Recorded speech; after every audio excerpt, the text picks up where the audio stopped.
Hey, what's happening, gamers? How's everybody doing? You guys wanted it, so here is AIAI the Monkey, which is free DLC in Sonic Racing Crossworlds.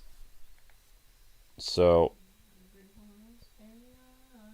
yeah, just a kind reminder, guys, if you want the stream startup to be less time, it's important to become a member or super chat because we have to run the music until we get the views necessary to start. We're shadow banned.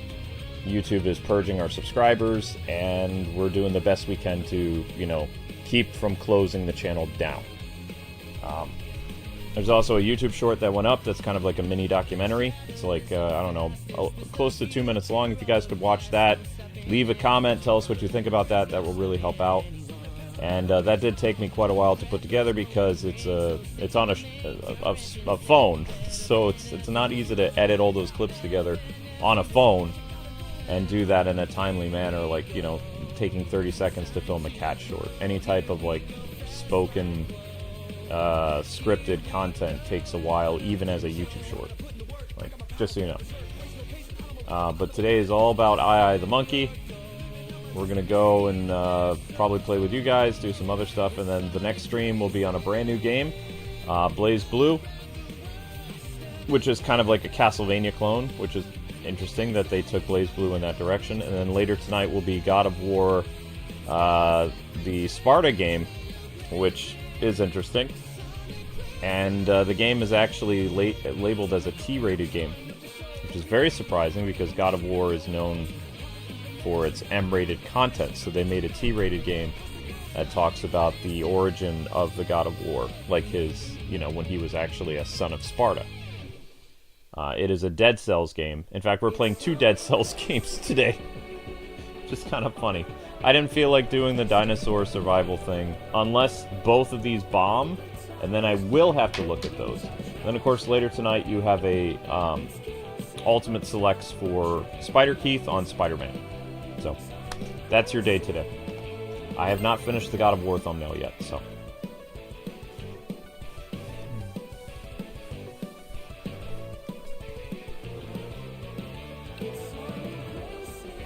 Do I think that Sonic will have a new look? I don't know what you mean. Oh gosh, look, he even looks possessed.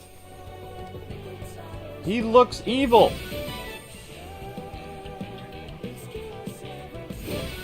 Yeah, they're not... They're not gonna change Sonic's look. Ranking Rewards got a Pac-Man Festival thing, don't care. Oh ho! Yay!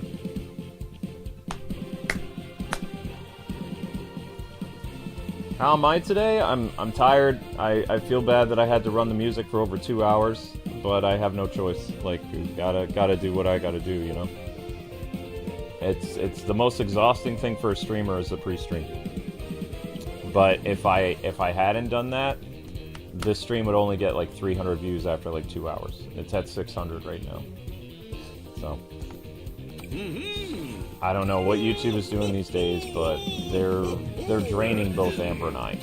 Taking our energy, taking our fun, and making stuff last forever. Because they don't want to pay us. So, Amber and I are very stubborn Gen Xers. We're like, oh, you're not going to pay us for streaming? We'll find a way to make you pay us. And that's how the whole pre-stream started because, we run the music for about an hour and a half to 2 hours. We cut that music out later. We keep the views, and whatever views we get while we stream helps us hit 1,000 views. So, we're very tenacious and we're fighters. So we don't let YouTube have its way. But unfortunately, you guys have to suffer through the long wait times. That's the downside. Yeah, so you guys are a casualty of my war with YouTube, basically. Oh, Luke is playing as his favorite character, AIAI the Monkey. No, I'm not. By the way, where's this stupid monkey cart? I can't find his monkey cart. I don't know what it's under. They just said they released his monkey cart. I don't see it. I'm looking through all the thingies. It's not here. Which is weird. Well, See, it's not there. AIAI the monkey is supposed to be here, yet you can see his cart is not here. What is this cart supposed to look like? Maybe we can look it up online. His cart's supposed to be a banana.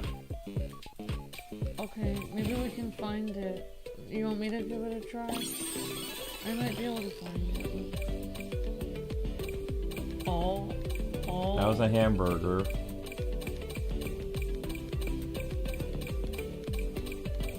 Is this cart a speed excel? There it is. He's got his little banana buggy. Aye. Yeah. Super Monkey Ball! No, Amber. He's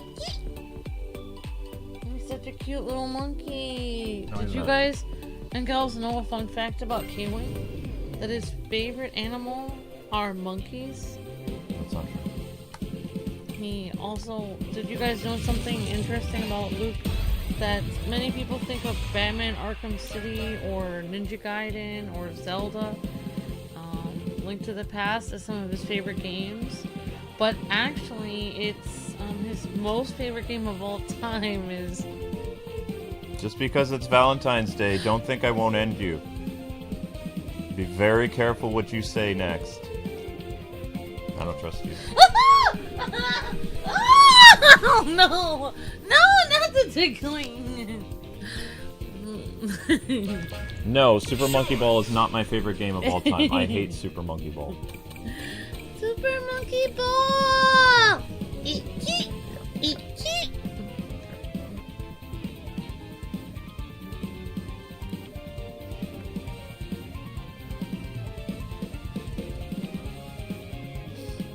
Luke wanted to play the game that brought him love in his heart. No, I didn't.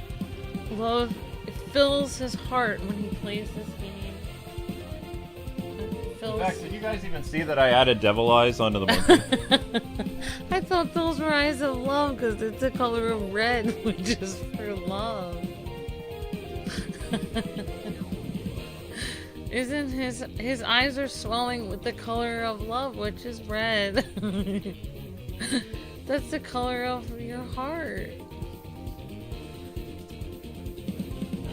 We should make an AI song about AIAI the monkey. Yeah. I love drinking ball. I am a monkey. Kiwi loves to play my game. Iki, iki. Super Monkey Ball!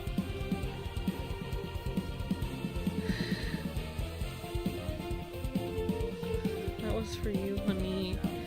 You know what? I didn't bring you anything nice home for the Valentine's Day, but I did make you that song. I hope that was good enough.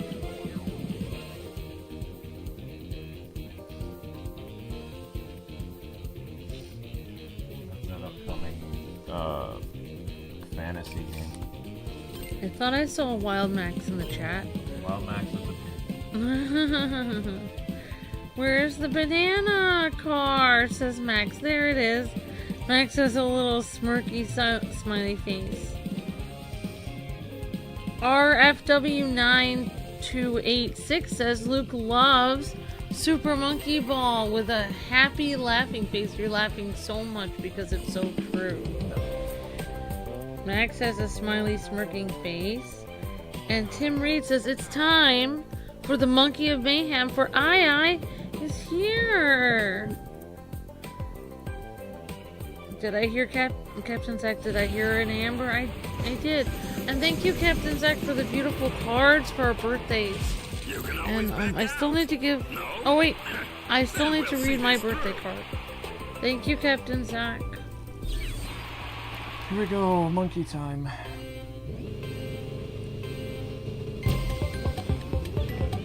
Oh, somebody said Super Monkey Ball is more of a Nintendo title than a Sega title. It is. It's One of the there's a quote by one of the developers of Sega that did that. How is it? In concept, it's like a Nintendo title.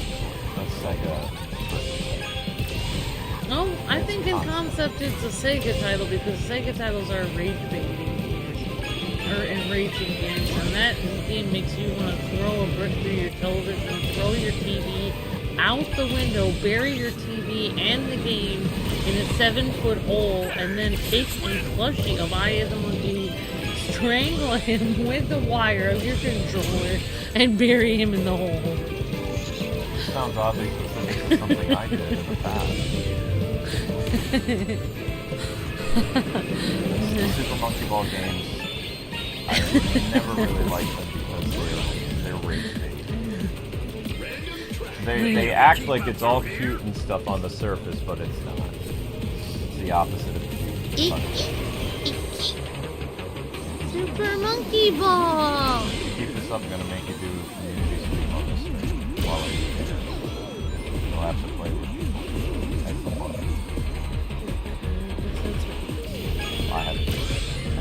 I got up at 11 minutes. Oh. And you were gonna stream at 11. Actually, I started music at 10:45. So the music was on a long time. There was 8 people here. There was 8 people, and then over the course of, like, again, the longer it... Well, I mean, YouTube keeps purging people from us. We're only picking up, like, 4 or 5 subscribers a day, and then they're taking 30. How in the world are you going to live stream? You're going to get, like, 50, 60 people. Because they're trying to put us out of business. I, as a monkey, will bring people back. People love him, and he loves everyone. I loves everyone here, and he wants everyone to have a great day. And you know how you guys can have a great day? By buying all of his games and playing them. Because if you're in a bad mood, it will make you feel warm and fuzzy playing his game. It won't be your enraging at all. I, the monkey, says, please sign the disclaimer that it is not his fault if you throw your controller through your television during the playing of his game. And he also says, have a great day. Even when he had traditional controls, his games were still mind-numbingly hard. Like, even when he had, like, regular joystick controls, his stuff was still nasty. Nasty monkey. I love you. Somebody was asking me, do you know what you're playing for your birthday stream this year? I said, nope. My birthday's on the 18th, and I have no idea what I'm going to play. At least you don't have to cover this DLC on your birthday. I won't have to cover this DLC on my birthday. I think we did a dating sim last year. I don't think I'm doing a dating sim. We did a dating sim on Valentine's Day, but that's not going to happen tonight because got this stream, got the Castlevania Inspired, got the God of War thing, and then I've got the Spider-Man stream. So I have a full...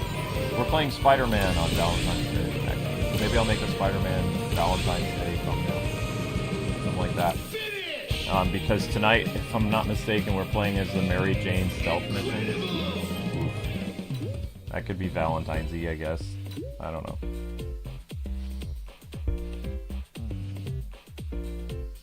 What is Valentine's Eve again? Ace Attorney? I would... No. If you weren't playing this, I was gonna play, the Valentine's Day skin of Johnny Storm. Because he has a King of Hearts Valentine's thing. Or Emma Frost has a Valentine's Day. I don't know. I guess more people would turn in for Emma, but since it's me playing as a girl, and, you know, never mind. If we get 1,000 views before 3 o'clock, you're welcome to. I don't think that's gonna happen. I don't see this stream being I like playing. Remember, there were Super Monkey Ball games that were exclusive to Nintendo consoles 1, 2, Touch and Roll DS, Banana Blitz OG Step and Roll, 3D, and latest Banana Rumble for Switch, says Luke, Nintendo Lucas. Correct.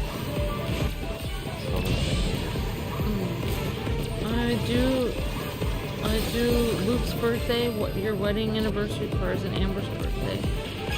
I keep you guys in my prayers, and for family as well. See.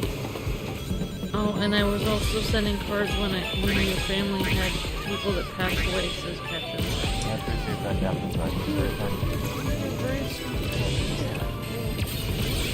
We are praying for you also, Captain.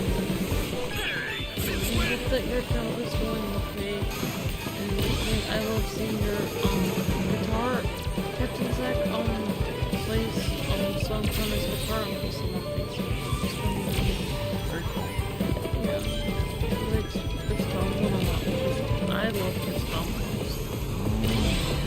great singer and composer. He's very beautiful songs. Thank you, Captain Zach. God bless you. Thank you so much for all your caring and support. I've been praying for you too, Captain Zach.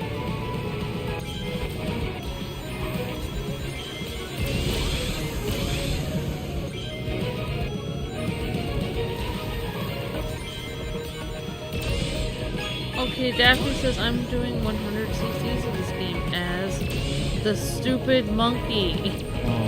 Daffy! No, AIAI the monkey loves you, Daffy. AIAI is incapable of love. AIAI is a selfish monkey. You guys are causes nothing but monkey dread everywhere. You guys are worth the wait, says Joshua, and he says, shout out to Super Monkey Ball and live, laugh, and play Monkey Ball, says Joshua. Ah! Thank you. That should be, you know what? Instead of the little sayings that we have on the wall, like family and always be yourself and stuff, I'm gonna get a plaque on the wall that says live, laugh, and play Monkey Ball. And it'll be like over, when we have a fireplace, it'll be over the fireplace. It'll be over the heart of our home. Why are you done?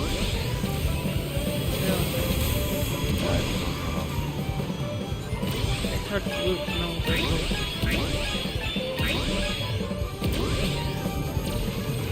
I can't believe it. The one thing I don't like about this game is where you constantly, like, it's not just getting hit once, you get hit like 7 times before you hit the finish line.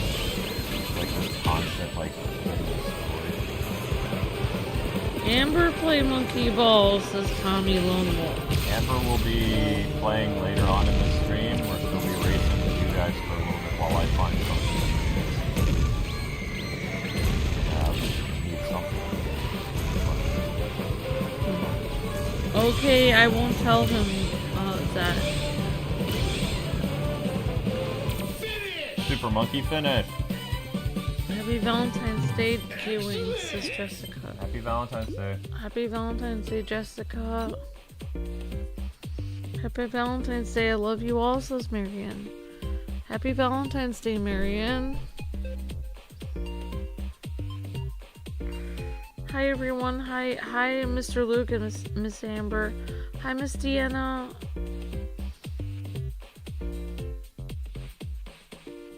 Why do we hate monkeys, says James.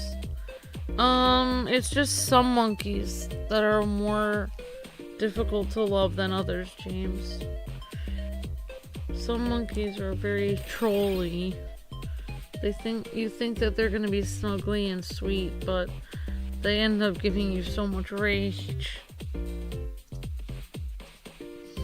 I wonder if Luke had a pet of a monkey in real life, how he would deal with that, because monkeys are a little bit... Happy Valentine's Day, OH. Happy Valentine's Day, Ian.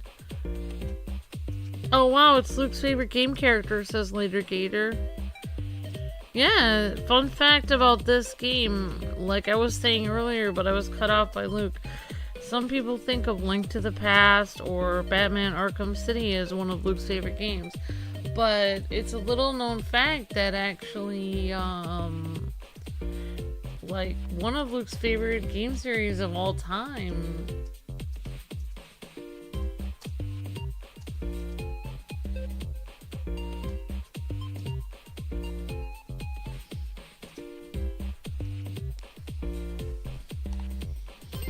Right, honey? One of your... Some people think that Batman Arkham City or Link to the Past are some of your favorite games, or Chrono Trigger. Of course. Or... Well, actually, no, there's one game that's more, more of your favorite game than that. Like, a game that gives you even more joy than any of the games I mentioned combined. Oh! Oh! No lying about Monkey Ball. Monkey Ball gave me trauma. That's like me coming back for more and you saying, oh, how was this? This was your absolute favorite time ever. No, it was not. I don't know. I have trauma from Monkey Ball. I have trauma from Monkey Ball. I have gamer trauma, yes. Bringing up Monkey Ball is not a good thing. Traumatic.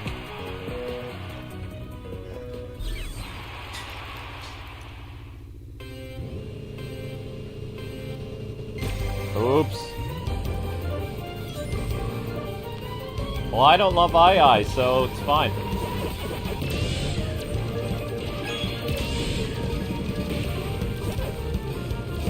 Oh, and then I guess we'll try Super Monkey Festival.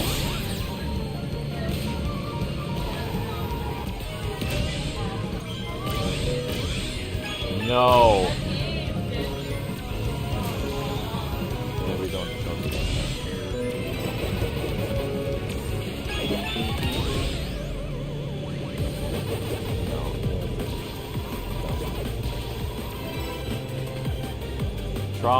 Trauma, monkey trauma, monkey ball. Just glad they didn't put me inside of a giant monkey ball.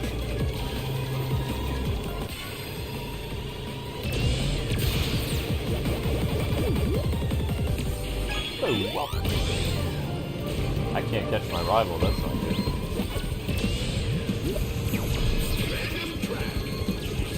No!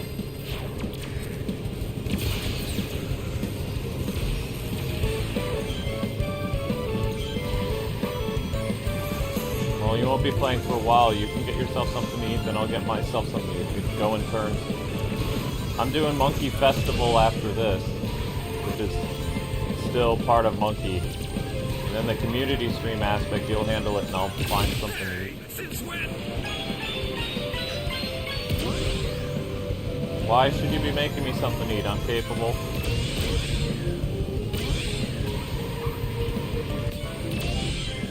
Well, I'm gonna finish my pizza stuff and maybe have like a peanut butter and jelly sandwich and then have cold cuts later tonight. I attempted to... I made nacho roast beef. Because there's no room in the fridge. I need to eat the food in the fridge to close the fridge.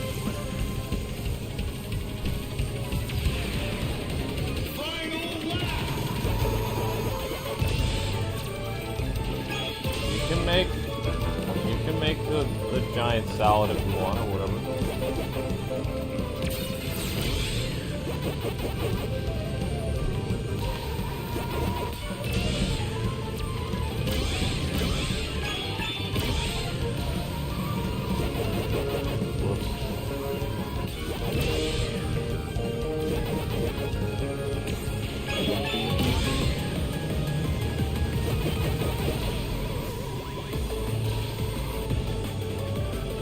Hi, Linky.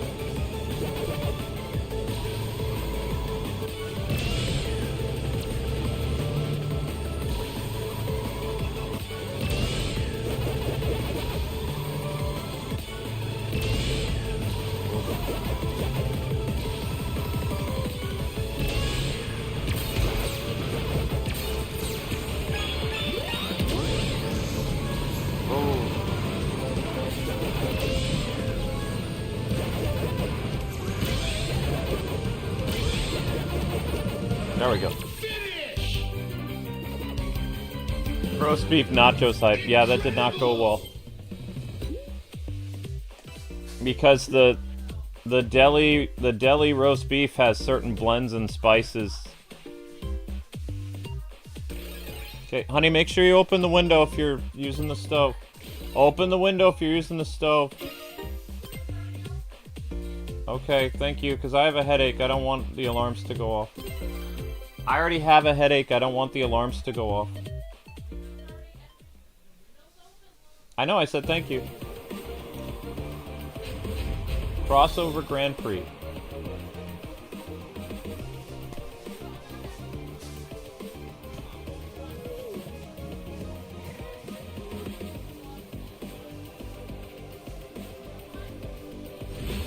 Am I gonna try Tai Chi? I'm thinking about it. There's an app for it. I gotta fix this fast. No, there's an app for Tai Chi for men in their 40s.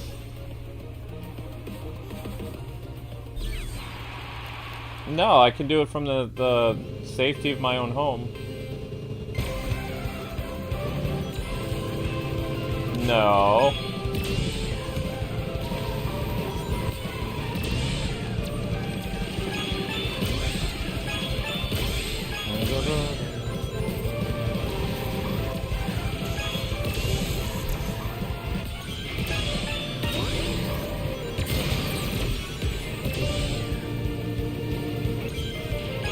But again, I don't know how well I would do because, like, there's a lot of leg exercises that I can't really do, nor do I have the balance for it because of the stupid left leg.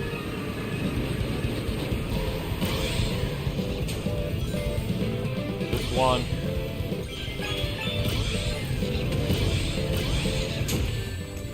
Excuse me.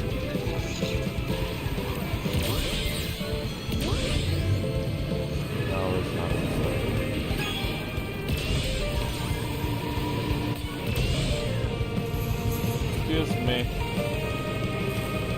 Hey, since when? Monkey power. So now we're in this. And then off to Monkey Festival. See you, chump.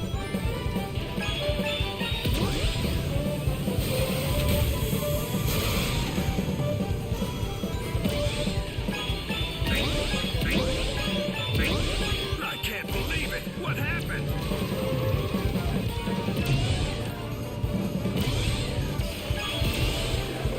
Surf's up.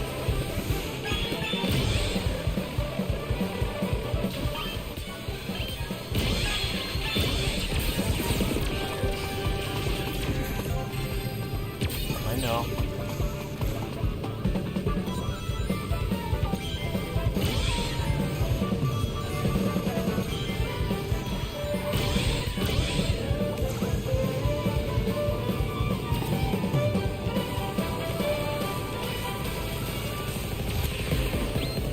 Uh-oh. Right at the final lap. That's mean. Oh, that's right, they have the little ghost. I forgot about that. Uh-oh.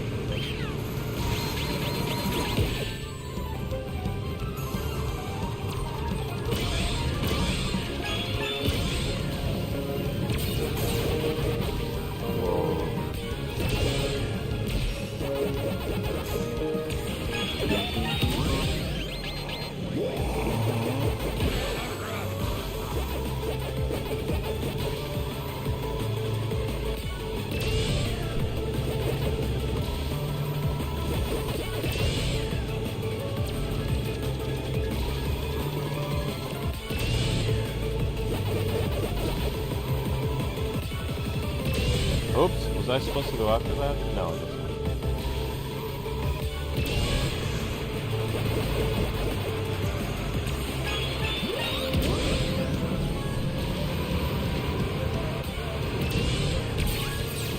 Groundhog Day already happened. They saw 6 weeks of winter. Except, you want to know what I always find funny about that? The year the groundhog says 6 more weeks of winter, the snow all melts. The year that the groundhog says, oh, it's going to be an early spring, we get hit by a huge snowstorm. All the snow is melting. We don't believe in the groundhog hard enough. Yeah, alright, snow, stop melting. I believe in the furry rat that can tell the weather. The rodent. The rodent can tell the weather. Because he's a monkey. Or, he's a rodent. Yeah, well, good job and whatever. Large rat predicting the weather, yeah. Or is it a squirrel?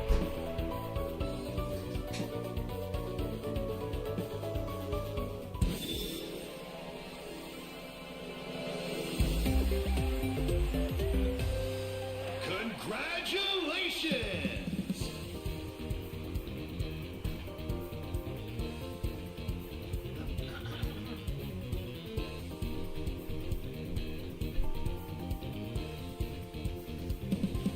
Why is AIAI flashing? See, he's evil. Literally blinking. Whoa! He's trying to mind control us. He's trying to mind control us. Play my games. Play monkey ball. Do it! Play the games, like the game. Buy the merchandise. Buy the monkey stuff. Download the DLC.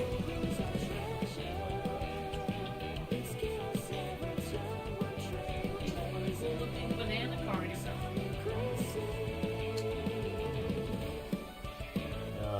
What is this?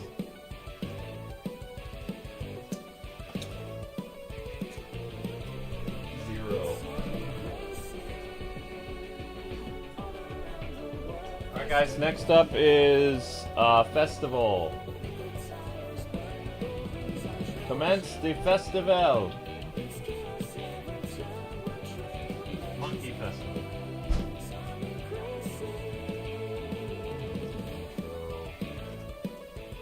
Start around 2 hours.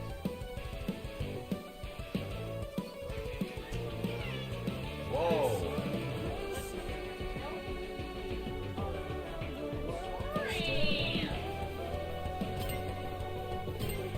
Grandprix. Yeah, I'm aware that's what Okay, so now it's time for... How do you do the festival monkey again? How do I... Later gators being mind controllers because I will play monkey while it's happening. Online festival monkey? How does one do the festival again? Ah, there it is.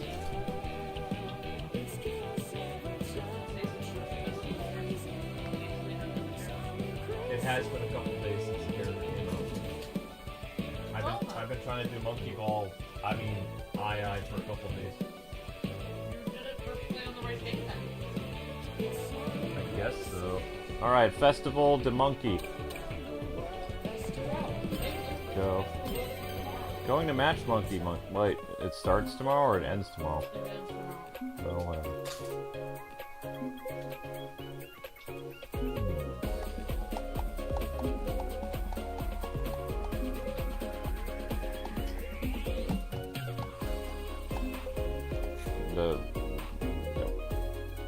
Next.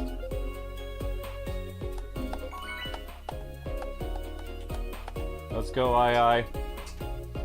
Time to monkey around.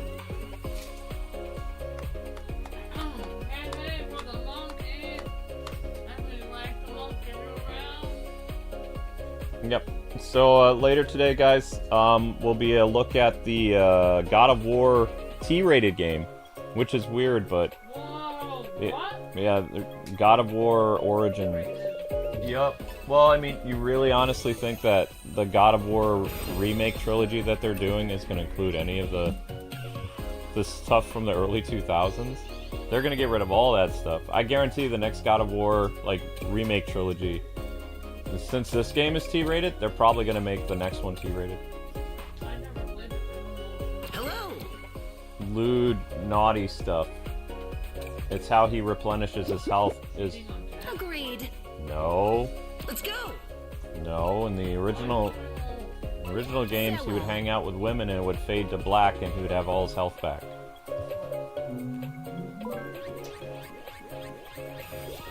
So they'll probably remove that stuff because not just because they're not really worried about all that nonsense. What they are worried about is they're trying to make the brand less mature. So in a T-rated game, you can't have mature elements, so they'll probably strip those. You'll probably still interact with the pretty girls, it's just not in that way. Which, you know, I can understand why they're doing that, but it might make people so mad. I don't know. He will be a better person, but he won't be a Spartan, because that's what Spartans do.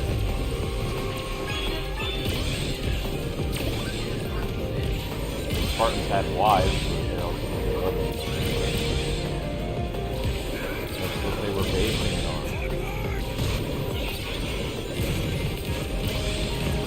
Oh snap, I'm racing against other people. And also, he wasn't a Spartan anymore, but he was a god at that point.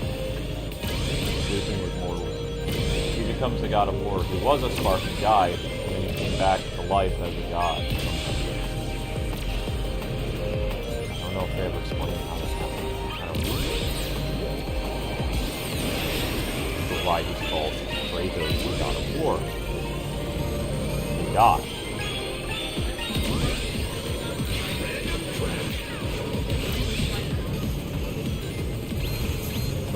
But I'm saying, like, other stuff he does. Like, Greek mythology, Greek immortals, or gods, did stuff with human women.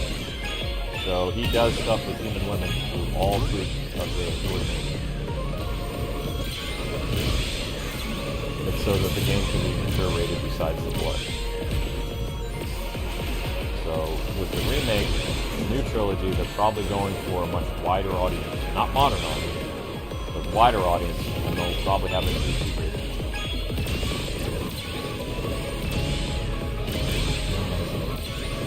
Nice game like Super Monkey. I'm still in 10th place! Amazing!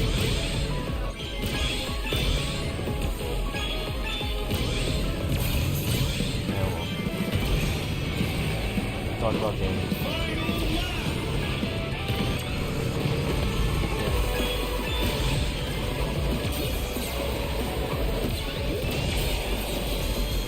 Finish your olives that you have in the fridge?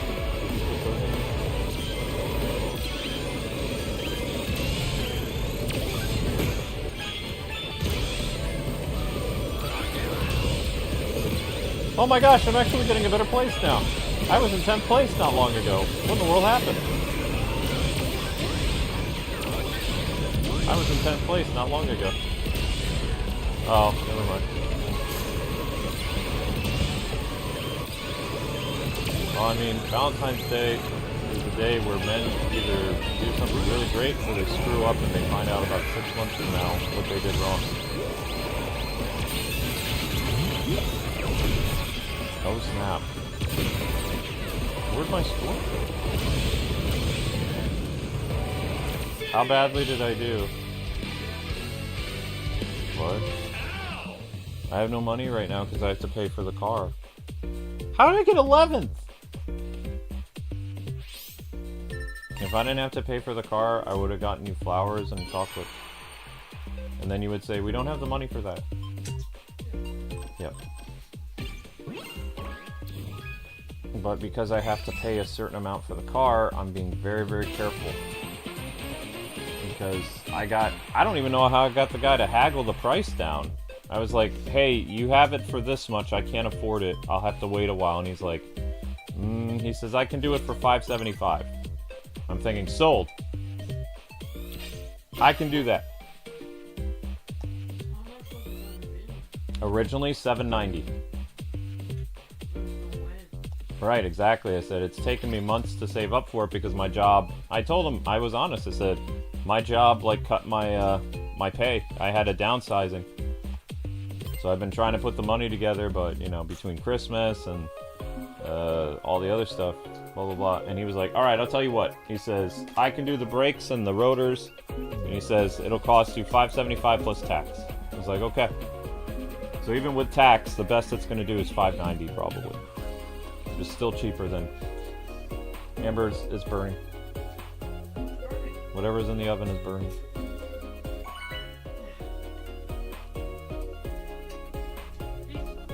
Yeah, the pizza's burning.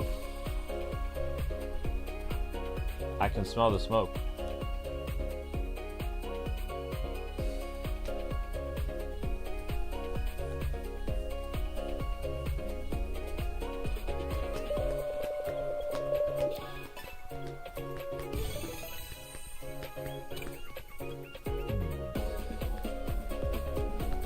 What I'm just saying, Green Mask, what's probably going to happen is, like, they're not so much concerned about, like, appeasing, quote, modern audiences, but there's been talks for years about, like, moving the game franchise over to, a much wider audience, which would be T-rated.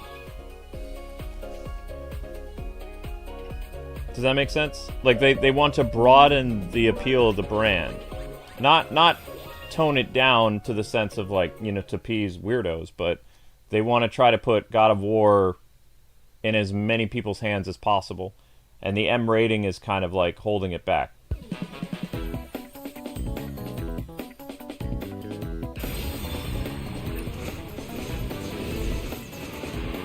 I mean, that's normal, Jessica. Like, cars are expensive to fix, especially if the brakes go.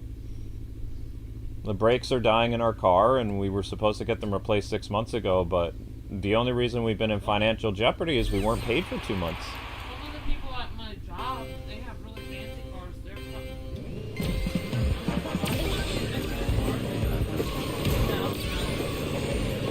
Yeah, it depends what's wrong with their car, though.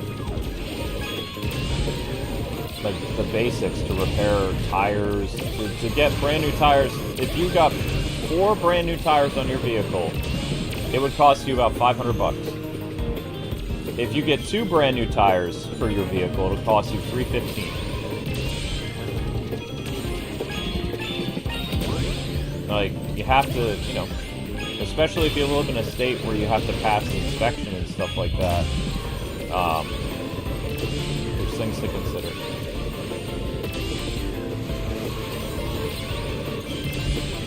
Blah, blah, blah, blah, blah. Ow. Super Monkey Ball! 10th place again! Yeah, a lot of people are a fan of God of War, but the thing is, God of War, the frat boy culture isn't going to work anymore. Like, you can, how do I explain this? You can make a gritty, like, I know people are going to be like, oh, you know, it's been toned down because of activists and stuff like that. No, activists don't have jobs in the game industry anymore. But for the longest time, people have wanted to kind of make it into the T-rated sphere, because that is where a lot of games tend to make the most money. Smash Brothers is T-rated. You know, Legend of Zelda is T-rated. Street Fighter is T-rated. Street Fighter is one of the highest rated fighting games in the world, like in terms of content. Devil May Cry. Devil May Cry is M-rated. It doesn't do that well. It's a niche product, so in order to get the game in front of as many gamers as possible, making it a T-rated thing is usually a good thing because it broadens the audience appeal. But T-rated games have some things. They don't allow certain types of content because that negates it being a T-rated game. Like, they have, like, even before censorship was kind of a thing of the Me Too movement, like, to steamroll, you know, everything they didn't like, there was always rules that games had to follow for, you know, making that T-rated genre. Which is why Arkham Knight couldn't make it T-rated. It failed to pass the thing due to violence and Harley Quinn and some other stuff. They're like, nope, you can't do it. And they're like, really? They said, nope. They were actually devastated that it became M-rated because they lost money. Both Arkham City and Arkham Asylum, even though they really pushed the boundaries of T-rated, they were still T-rated. That make sense? So they made more money. Arkham Knight did not make as much money as Arkham City.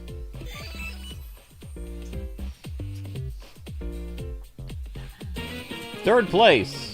Still means you lose. Good job, me. I lost. And there was much rejoicing.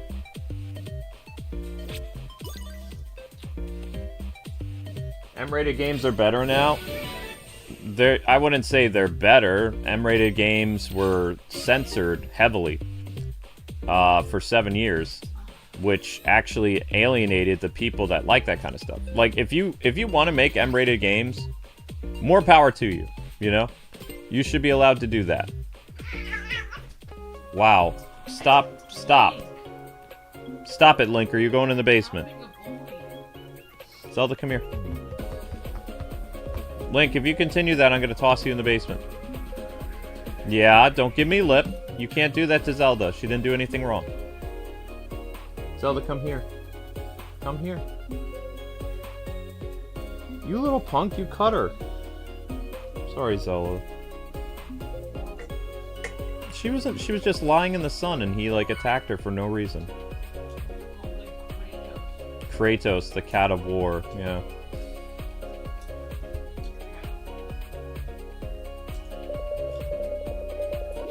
Not really compared to the old M-rated games. I mean, old M-rated games were very spicy.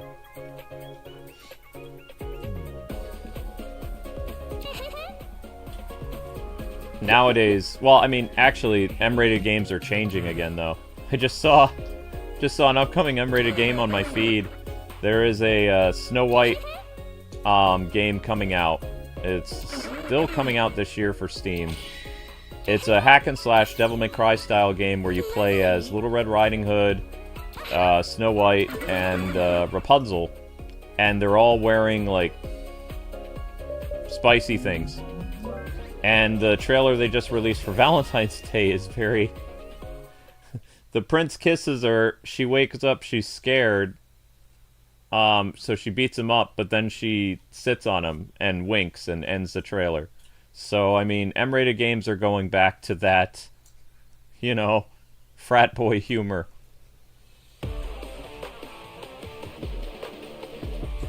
Point up chance. Increase festival points. Do a spin drift. Batman Vengeance, please. I'm not playing Batman Vengeance again. I'm still trying to figure out what I'm going to play for my birthday. I don't know. But I am playing two pretty action-oriented games later today. So if you want action, the God of War game and the Blaze Blue game have a lot of action. Although both of them are Dead Cells clones, so that's going to be interesting. I'm not usually a fan of roguelikes, so... And if both of those games fail, then we're doing Tokyo Scramble tomorrow. And that's the last new game I can look at, and then I'm going to have to... so it's a week old now, almost. I'll have to look over my collection to see what I can release on the channel to get people to watch it.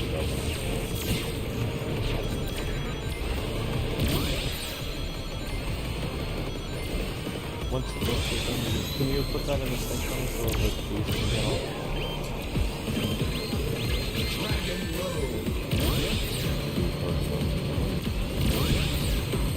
Tales of Symphonia I finished thanks to Drago.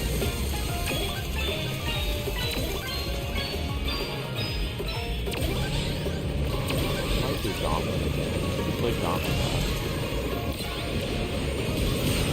Doctor's dog, I guess. No, I don't like playing RPGs.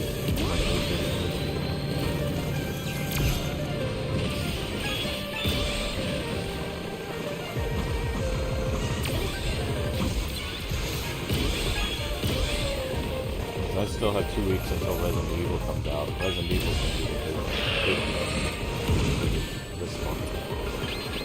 And then March is filled with lots of things. But I was expecting to milk Mario Tennis, but I said last night Mario Tennis took 5 hours to get 1,000 views. I'm going to be doing another one in quite a while. It just doesn't have... People just aren't interested in it. I think the game is fun, but nobody watches it.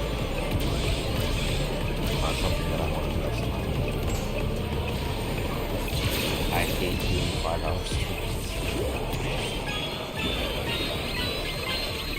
I don't mind doing one, but... Nope. They're all weird. And by weird, I mean they're all like dating sims and like weird simulation things like that mom game. The mom game was fun.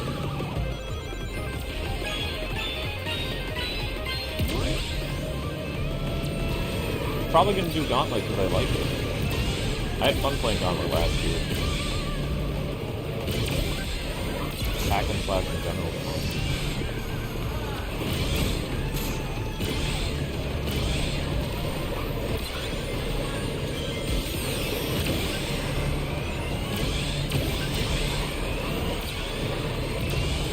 I I mean, you just relate to them because it involves stuff that you work with.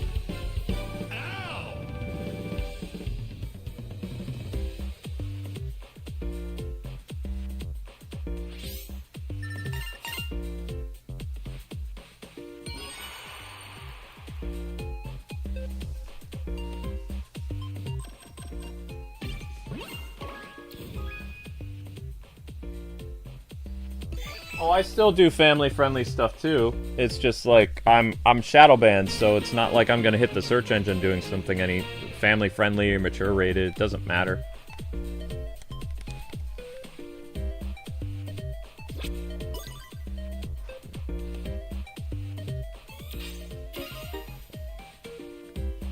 Like I'm a gamer, right? I play a variety of games. I like playing E-rated games, I love T-rated games, and I like some M-rated games. There are some M-rated games I don't like because of the content, though.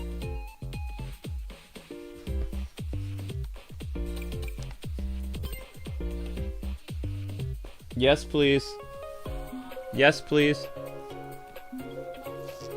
Yeah.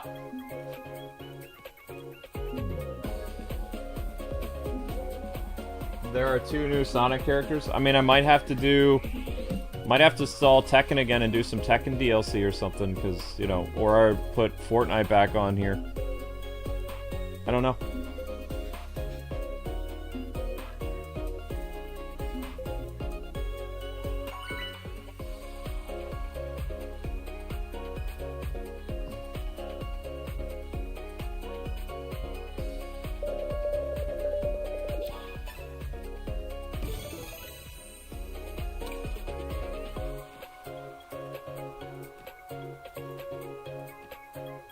Hello.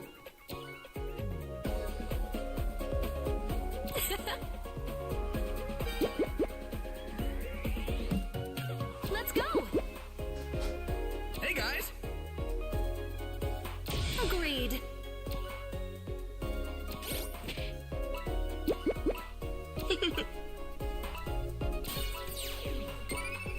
I feel like the crust of the pizza didn't get... I'm noticing that half of the people that play these Sonic games online, they're not even playing with Sonic characters anymore. They're playing with, like, Sega characters. Miku, AIAI, things like that. Knights.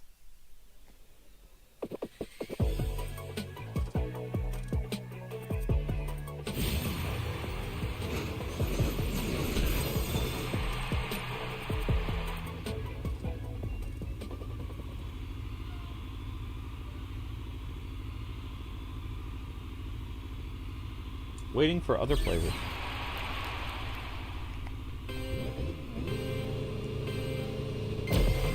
Monkey Festival.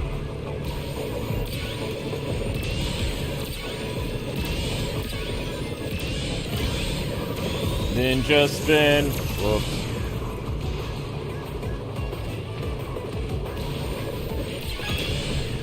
Let's spin for it.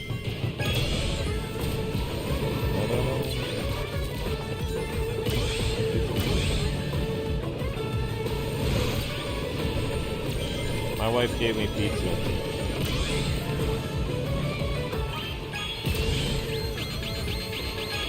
I mean, as long as it's not soggy. I hate soggy. I'm still in 11th place. Oh, fun.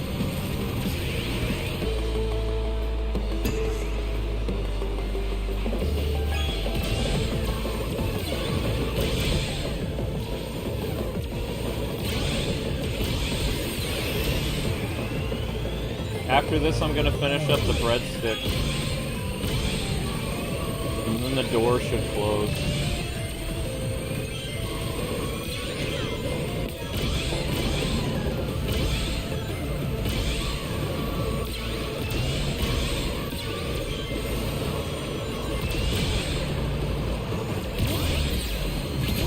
Uh-oh. Thank you.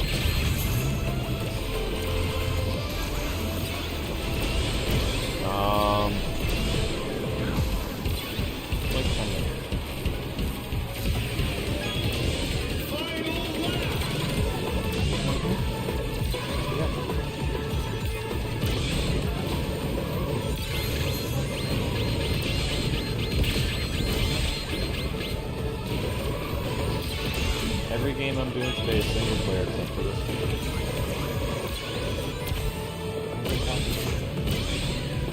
You're not gonna like any of the games that I'm playing. Yep, later tonight. It's not what you think it is, though. It's a Dead Cells game, so it's a 2D sprite-based game. In fact, both games are 2D side-scroller Castlevania style. Why did they not show me what place I am until I crossed the finish line? I got last place again, didn't I?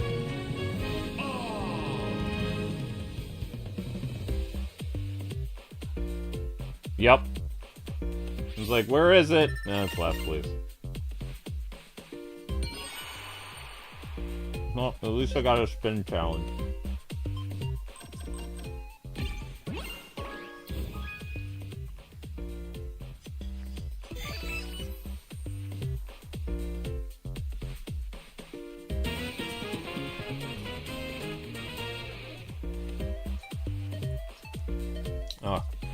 You lost. Hooray, I got 126 points towards whatever. I don't know.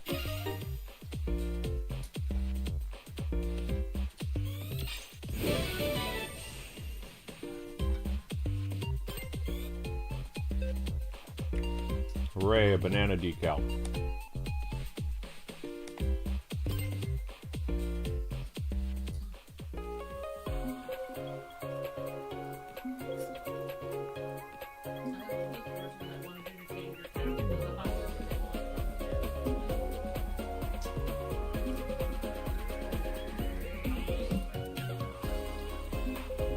Yeah, that was interesting. I replied to the guy, I was like, well, I'm calling out some people in this short, so I'll consider changing it later today.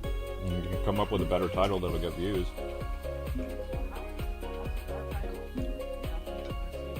I don't know what it is.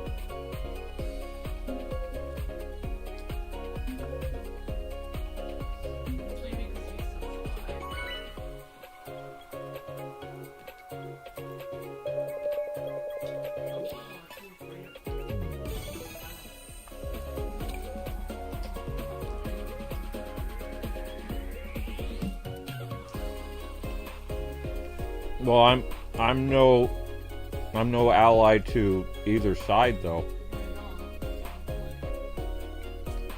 In fact, I'll tell you guys, I called out a big drama channel in a DM this morning. Hey guys. Because they made a Castlevania video that went viral, and they're basically saying nasty things about the Castlevania video. I asked the guy, I was like, "You've played Castlevania, right? You're like my age." I said, "Well, what's your problem?" I said, also, I'm confused about something, because your argument before was this was a problem because these types of games had ugly women, man-hating themes, and, you know, were just like, very anti, like, traditional family values, got rid of, like, male and female genders, that kind of stuff. I said, I thought that's what you guys were united on. You have all these games coming out where women are beautiful, whether that's, you know, T-rated games, or M-rated games, or even E-rated games. Like, every game coming out on the PlayStation State of Play that they revealed, all the women look normal. They're either really attractive or they're normal. There's no more, like, 300-pound women, or, like, women with buck teeth, or weird Adam's apple. That's all gone. So I said, I don't understand what your problem is, because isn't that what you guys were fighting for? Is for, like, video game characters to look, quote-unquote, normal again? You got that, and you're still complaining. And now you're upset because the prospect of the Castlevania hero being a woman, there were other women heroes in the Castlevania franchise. And the only way that they could mess up the timeline of this established universe is if Trevor's son died. Because Trevor had 3 children. And those 3 children are very, very important to the genealogy of Castlevania. I said, that's it. Like, there is nowhere in history that you can show me in a developer interview or in the Castlevania canon where it says that Trevor Belmont's son was a hero. All it said was Trevor Belmont's son passed on the lineage to his son Christopher and maybe trained him how to use the whip. The Belmonts only confront Dracula every 100 years. So there's no way that Trevor's son would confront Dracula in his lifetime, because Trevor defeated Dracula in his lifetime. You know, that would be the 100 years later. It's a centennial thing. It's the Belmonts are always there to fight evil, but it's not necessarily their children that even end up fighting Dracula. So I said, what's the problem? Like, as long as Trevor's son lives, then the Belmont line will continue, because the girls, Trevor's daughters, Anne and Mary, they wed two different men that are parts of very famous vampire slaying families, and one family in particular is very famous in Castlevania, the Morris clan. So you could even have this girl be the leader, and in the end she meets like Royd Morris, or whatever his name is, marries him, and creates the Morris family line that can later use the vampire killer. I mean, there's no problem. The only thing is, like, either at the end of the game, or, like, you know, rescuing her siblings, like, the baby boy has to be born. Why? Because the baby boy will pass on attributes from his mother and his father to the next Belmonts, which is why the Belmonts are able to use magical abilities, like, which is canon. The other family members, the daughters of Trevor and Sypha, they pass on their genes too, but by the time the Morris clan gets access to the whip, they're not full Belmont blood anymore. Each generation that they have dilutes the Belmont blood. It has to be a Belmont that uses the whip. Ergo, the son of Trevor needs to live, or be born. I don't really even understand these, like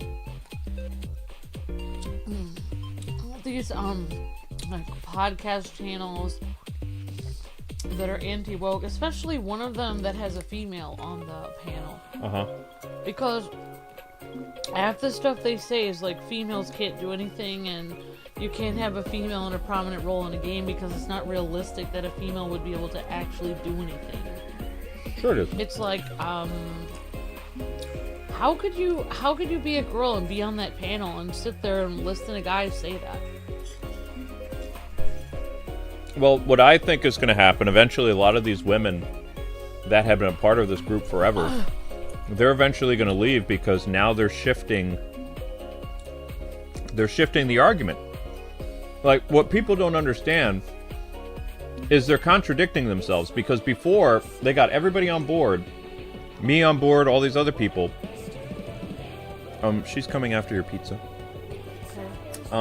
They got everybody on board with their unified statement. We are a group that just wants beautiful women in gaming again. No more ugly women. No more weird, you know, gender ideology, all that other stuff. And gamers are like, yeah, we're on board with this. Okay. We agree. Now they've gotten exactly what they want, and they're still complaining. Yeah, they even said they didn't mind female protagonists. They just wanted it to make sense to the story. Exactly. So, they would bring up things like, oh, we need, you know, Metroid does this, but then they complain about Metroid's game. And it's like, what is your identity? What is your movement?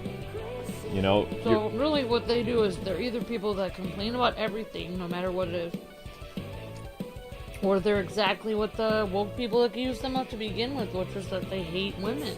Right. Which is what they're making themselves out to be. Like, every time there's a female character, they're like, oh gosh, why does a girl have to be in the game? Because women have cooties. It's like, okay, yeah, you're really making a great point here. Oh wait, you're not. Mm-hmm. What I find is ironic about dissing Castlevania is literally part of the reason Castlevania is famous at all is because of a female. The female composer that wrote the Castlevania music. Bingo. So you're saying that women aren't capable of doing anything, yet the whole reason you like the series is because of a female who wrote excellent music. The most iconic music in Castlevania was composed by 2 women. Even though they were credited as men, because, reasons. That was misogynistic, by the way. Like, taking away the credit of the women who actually composed the beautiful music of Castlevania 1, 2, and 3.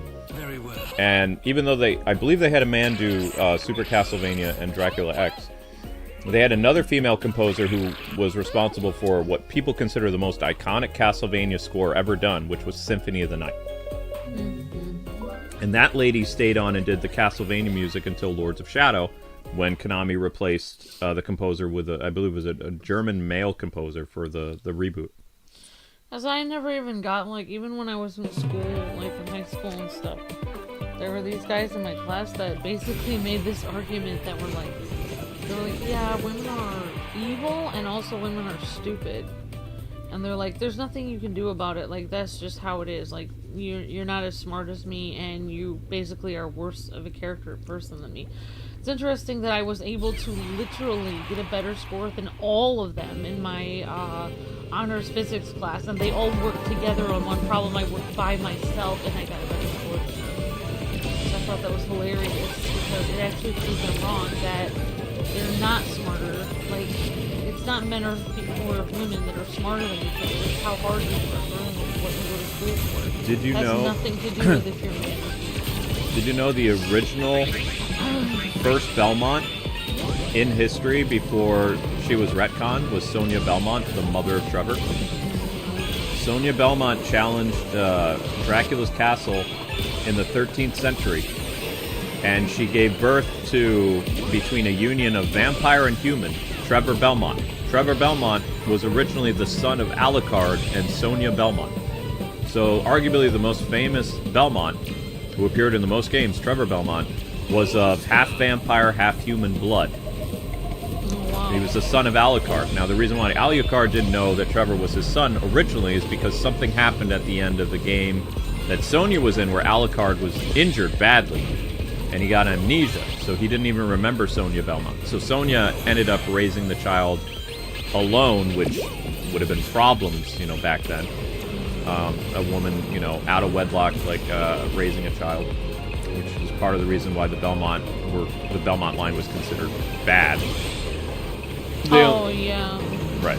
It kind of reminds me of the Plantagenet line, or I don't know if I'm saying that right. Plantagenet line in England. There's a line of queens that was the Plantagenet, and they were said to be a son of one of them was said to be a son of way back in their line. Right. So what happened was Iga was like, I don't like Sonia Belmont. I don't like the idea of Trevor being the son of Alucard. So I'm just gonna retcon that game. And then he's like, we're gonna, for the first time ever at Konami with the PS2, with new technology, we're going to show you the first ever Belmont, and his name is Leon. And now we're going to connect it to the Crusades and a lot more Wallachian lore. So more like Vlad Tepes.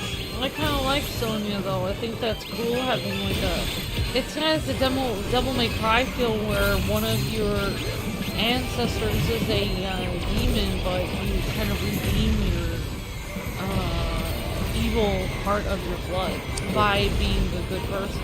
You want to know what was cool about Alucard being the father of Trevor, though? It also explained the Belmont's superhuman strength. Right, because you're part monster. Mm-hmm. Yep.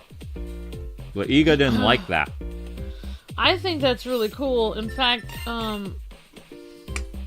well, I don't know if I should talk about this. But I've definitely done some interesting research on the internet, and there was this guy, you know how, okay, let me explain. So, basically, you know how, Raven is half demon? She's the son of a demon, or she's a daughter of a demon, her mother was a witch, and she was half demon, half witch. Raven. Hmm. So, there's people in real life who think that that's, a thing, in real life. So this one guy who is like a Catholic priest, but he said that he was a former vampire, and he had all this interesting stuff to talk about where he said that his blood used to curdle if somebody was wearing garlic and all this stuff. But anyways, but he said that he had encountered people that were that he believed were the real children of demons and witches. Like, it was a real thing that this happens.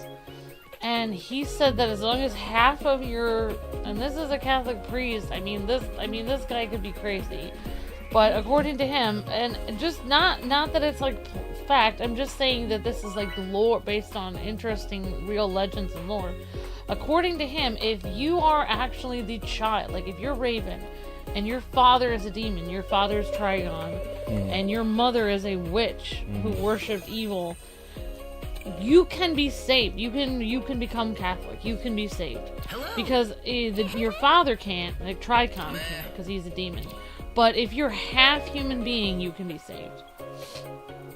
You can be baptized, like in the Catholic Church or whatever. Was like there if you're pizza still on the stove? If you're half human, yes. Good. Because Link keeps jumping up on the stove. But I find it Very fascinating because, fine, I was a little concerned, like, Farewell. I looked it up because I'm part Viking, and Vikings were said to be, not that they were evil, but yeah. You're losing the chat. All right, sorry. See, you're going too far. I'm just saying. Right, you're going too far. I'm just saying it's kind of interesting. The idea. I think they should keep it in.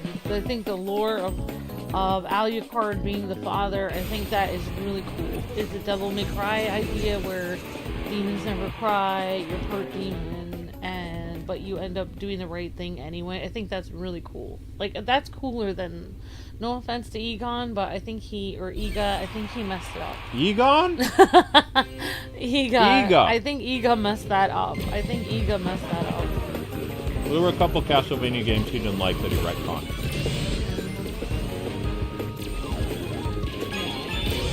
He got rid of, there was a Castlevania game that introduced the Van Helsing. He got rid of that. See, this is all wrong. Like, everything.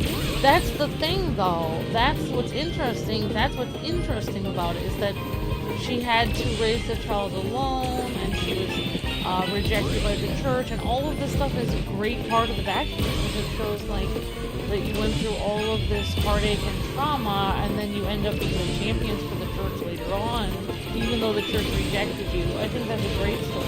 I believe she ends up dying in the original canon because she was, she she had a child that was, rumored to be half demon or whatever. Something happened to Trevor's mom where she ends up dying, like, really young, and he's raised by the church.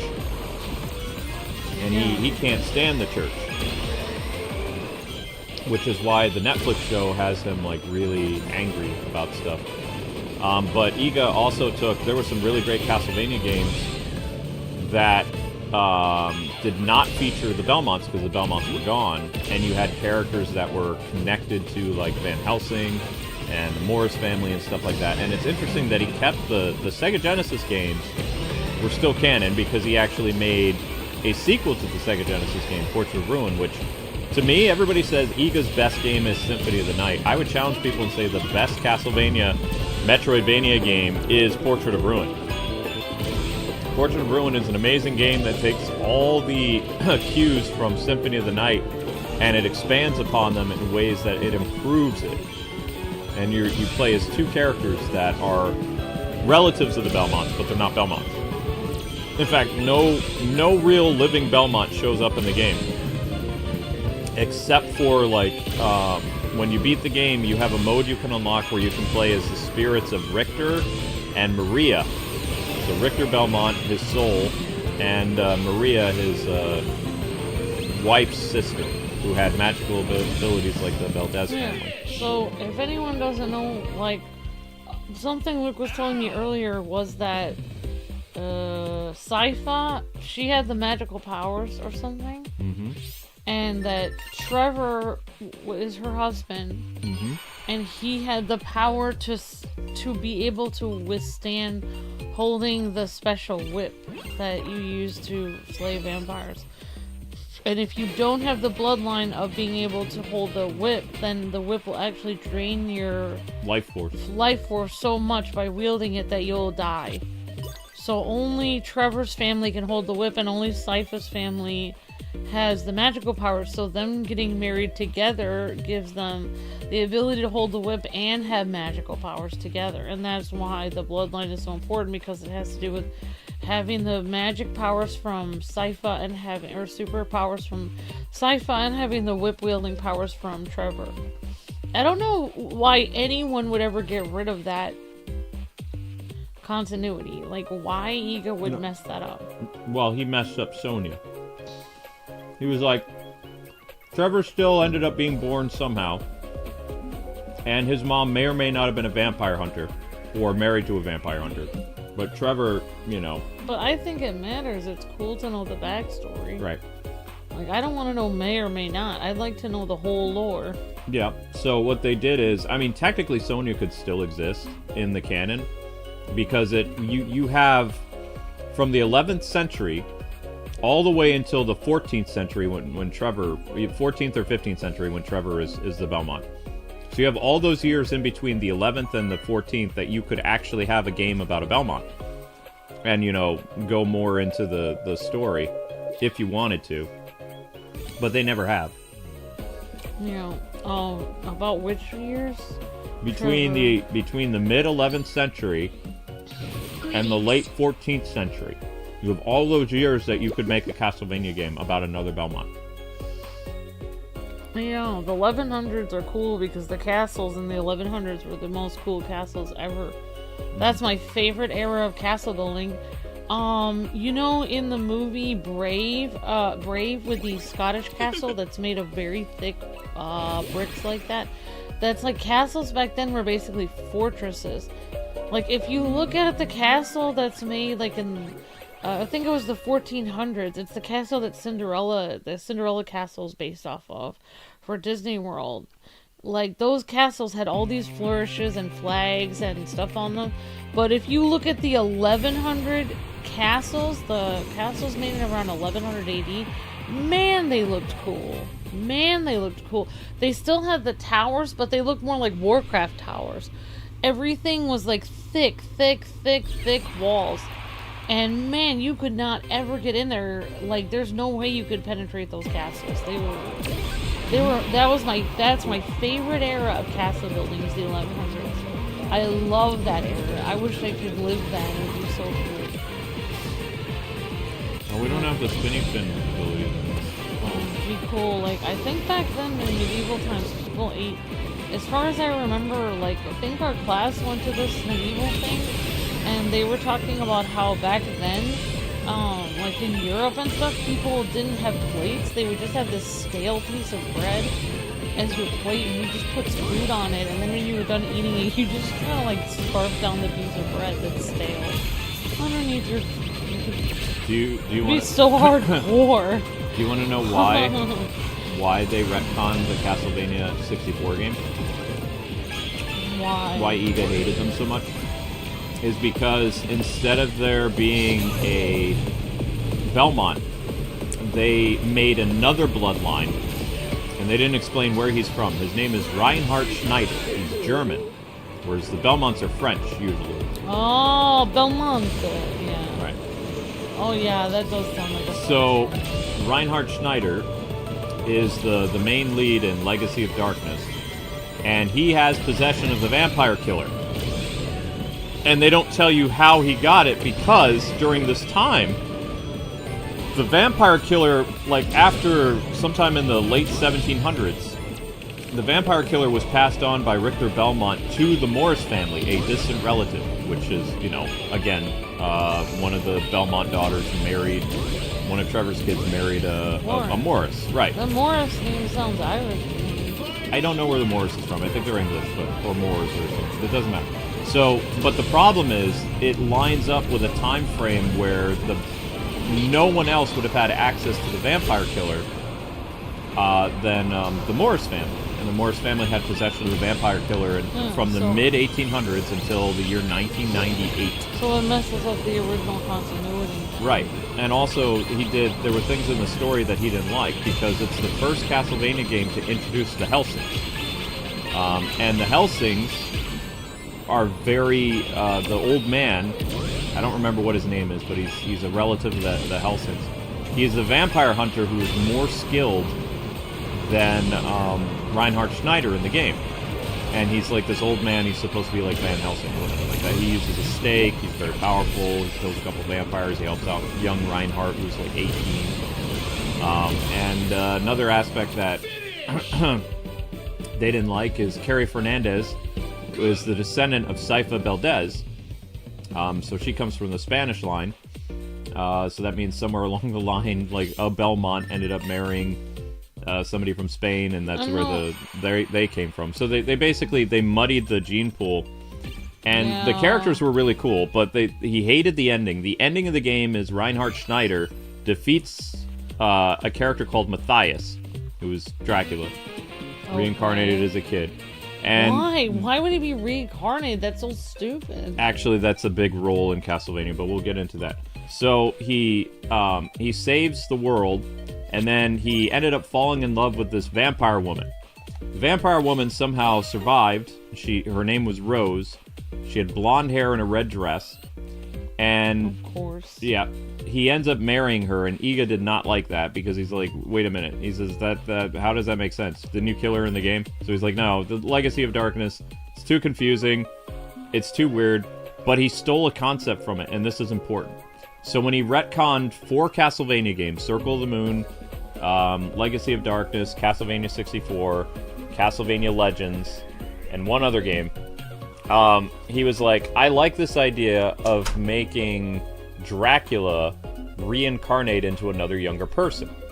So he stole the idea from Legacy of Darkness, 1999, 2000, and years later on the Game Boy Advance, he made a game where Dracula is defeated, and the castle and everything is sealed inside of an eclipse, and Dracula's soul is destroyed. So his powers then are reborn to a boy in Japan who is reincarnated as Dracula, with Dracula's powers but not his soul. So he's not inherently evil, but he has his powers, or something like that. That's so weird. Iga stole the Legacy of Darkness N64 thing that he retconned, because the entire game was about Dracula was killed so many times by the Belmonts in the 1800s, like 1850, 1860, whatever, that he was reborn as a child named Matthias. And he would play... Remember the Castlevania 64 title screen with the beautiful violin?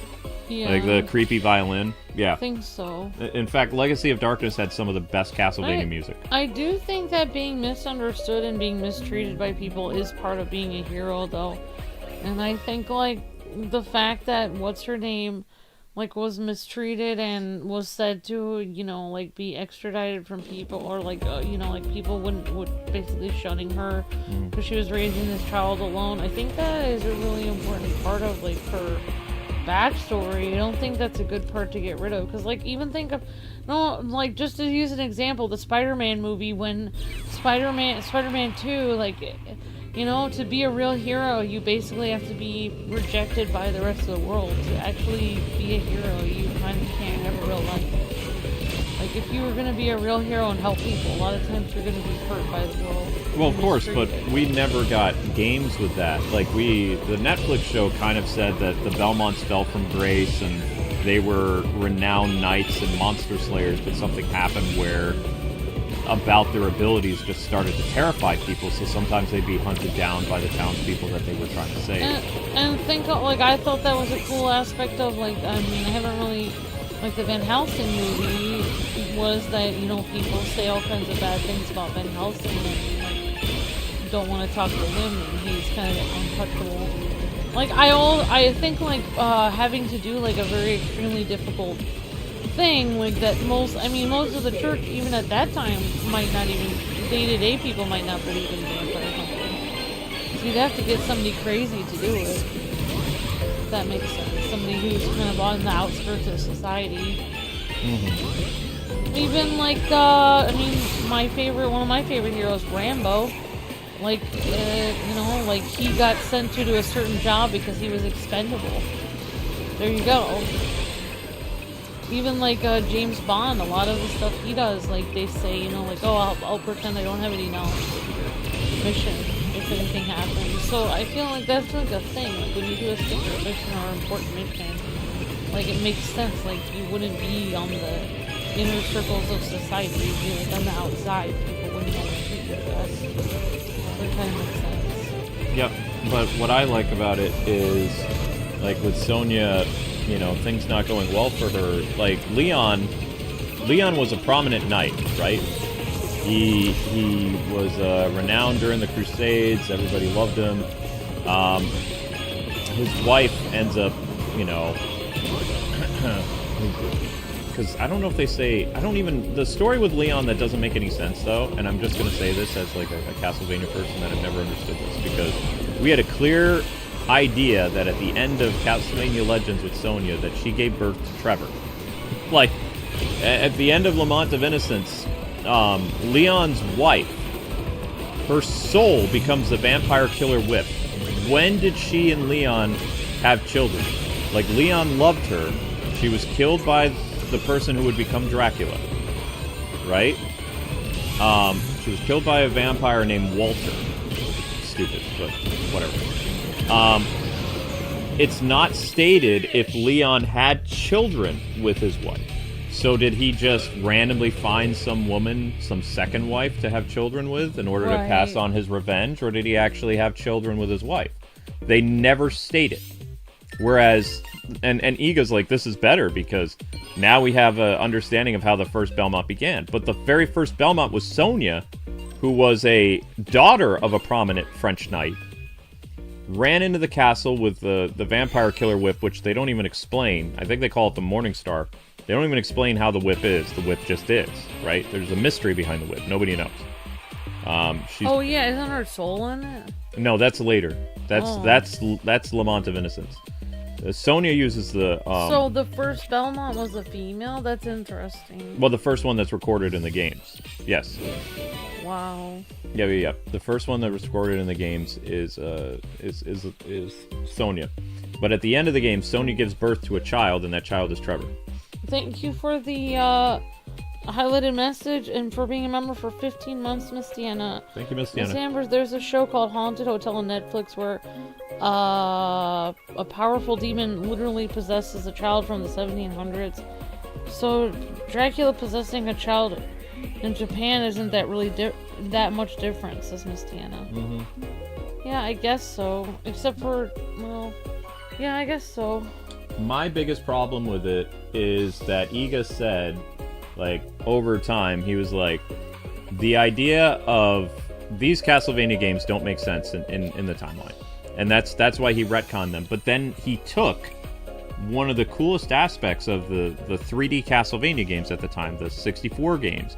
He took the concept of reincarnating Dracula for his new Castlevania series, which was the Aria and Dawn of Sorrow games, which featured a new protagonist, the reincarnation of Dracula.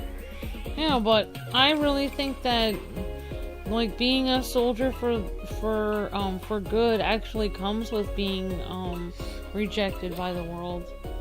Like, I don't think that there's any, and I think that goes along with being, you mean Rambo, who had PTSD from Vietnam? Yep, he was sent into there because he said, I'm expendable. He even told the girl that he ended up falling in love with, she said, why are you here? Like, why did they send you alone to rescue the POWs? And he said, because I'm expendable, I guess. Iga and Konami at the time retconned 6 Castlevania games. But if you think of it, I mean, I don't know if I'm allowed to talk about, like, church stuff, but, like, the disciples were all, like, not prominent. Most of them weren't prominent people in society. I'm just saying. And also, you're gonna spill. Even Mary, I mean, that kind of reminds me of, maybe that was a tribute to Mary. Many people mistreated Mary, the mother of Jesus, because they said bad things about her. She had a baby. What were the Castlevania games? Now let's see if I can remember these correctly. The retconned Castlevania games was Sonia's game. It was the two N64 games, Castlevania 64, Castlevania Legacy of Darkness. Castlevania Circle of the Moon is 4. Castlevania Judgment may or may not be canon. I don't know. I don't think it is. And then there are 2 mobile games that Konami released that Iga said aren't canon. And they feature a Belmont and his 2 sisters. His name is Desmond. And it takes place in the 16th century, I think. I just think, like, the name Belmont is... What was the German name you said? Snyder. Yeah, I just think the name Belmont just rolls off the tongue a little bit nicer than Schneider. They were for trying... a nice romantic story. They were trying to... They wanted to... Originally, his name was Reinhardt Belmont. And he was going to be the first Belmont to have possession of the whip again. But they changed it. I don't know why they changed it, because... No idea why they would do that. I don't know. Belmont is such a great name. When his name... Carrie Fernandez was always going to be Carrie Fernandez. But Reinhardt's name was actually Reinhardt Belmont. And then they changed it to Schneider when they were, like, halfway done with the game.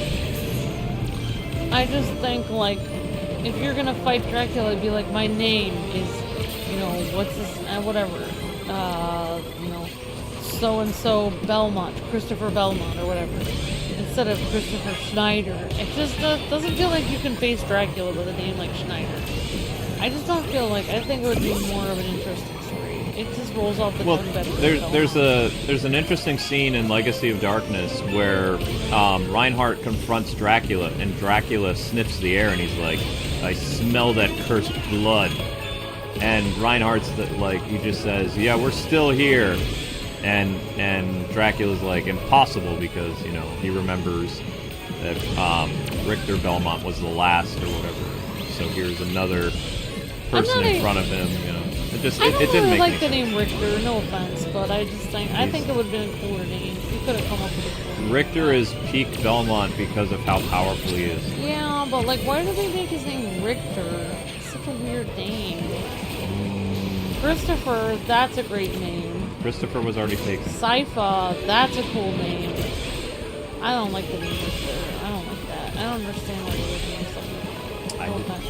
Remember why they did that, but he is one of the most famous Belmonts They should have because consulted me. no, he wouldn't even. I'm sorry, yes, why was Richter one of the famous Belmonts? Because he can use both magic and he can use the vampire killer at its full power. He is like was the last Belmont to kind of be able to defeat Dracula. Because every spin-off Castlevania game that happened after that, Dracula did not come back for a long time.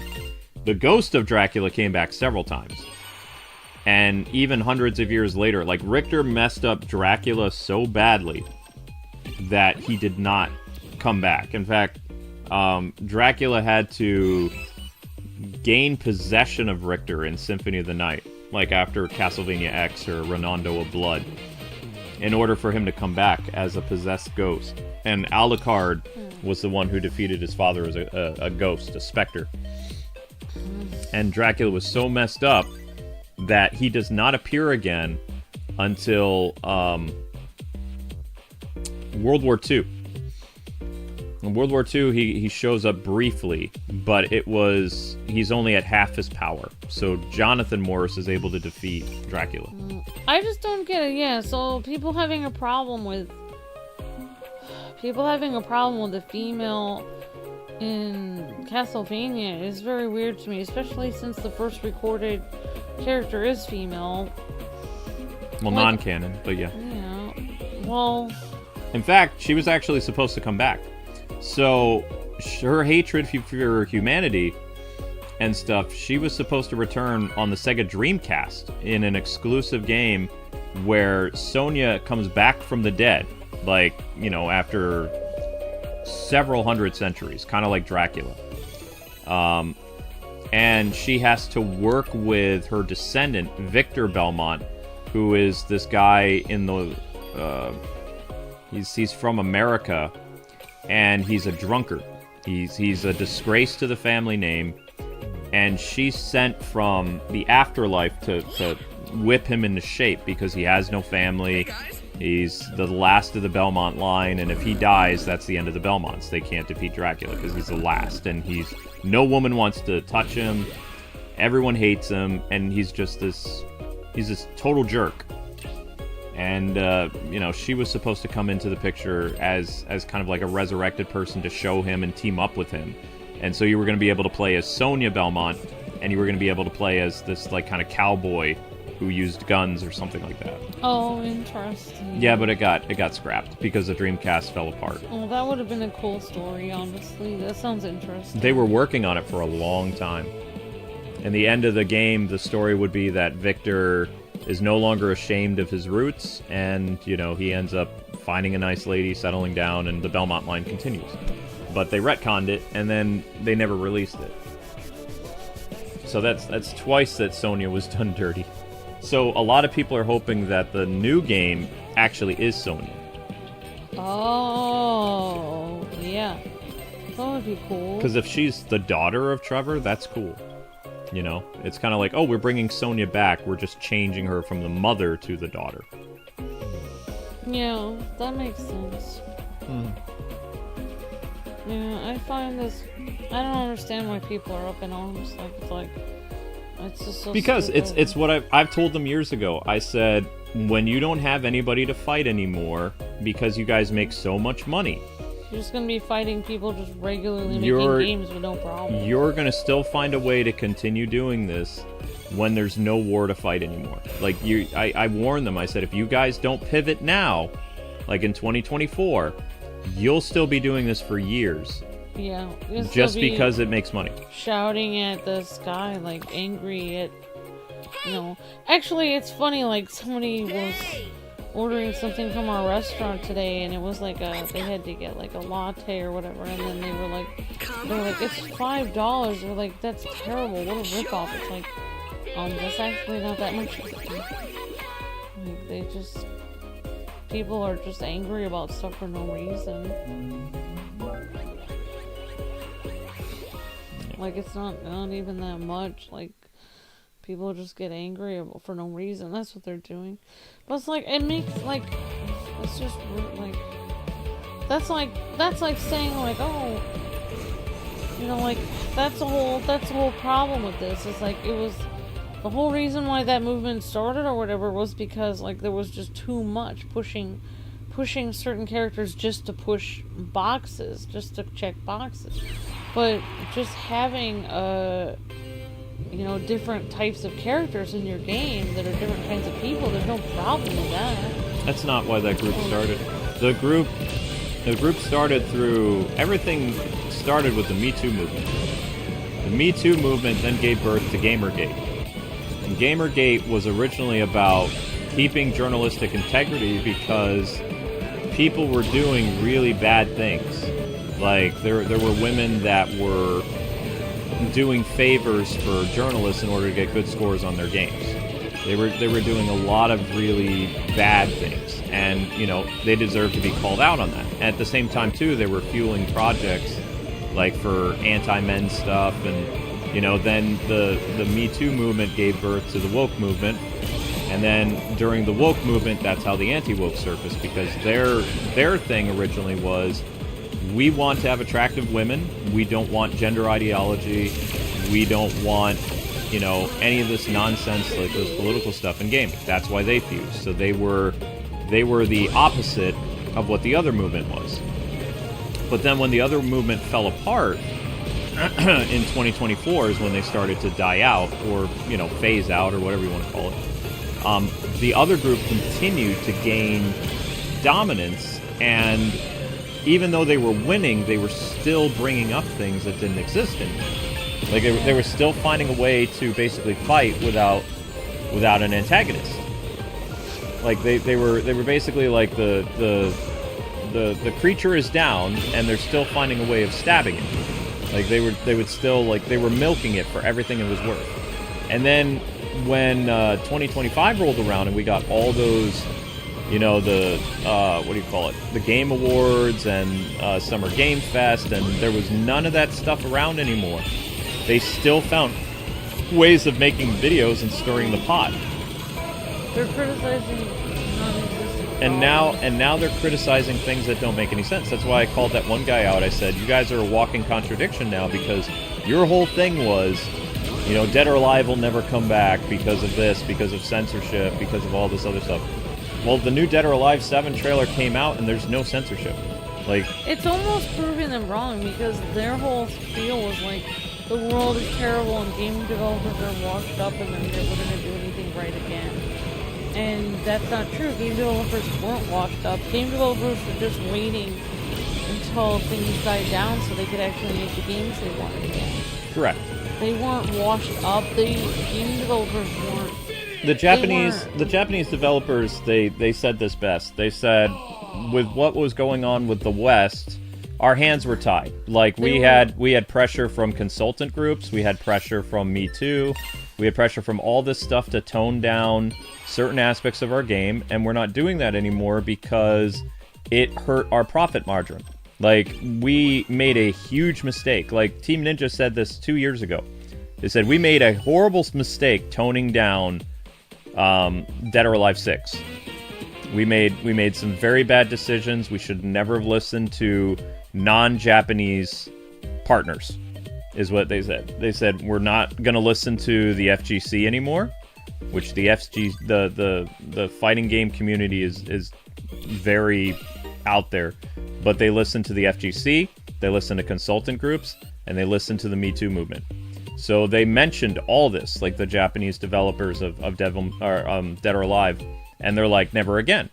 So with the announcement of Dead or Alive in a Japanese magazine, they were talking about it like recently, like a few days ago. They're like, you know, Dead or Alive 6 is going to be back the way that it's supposed, or 7 is going to be exactly what the fans of that franchise expect. So it is going to be for mature audiences, and it's going to be what fans want. And they said with with DOA 6 last round, we're adding features that were removed from the original because of complaints. Right. So, you know. And the thing is, it's not that Japanese were listening to these consultant groups and these Me Too people.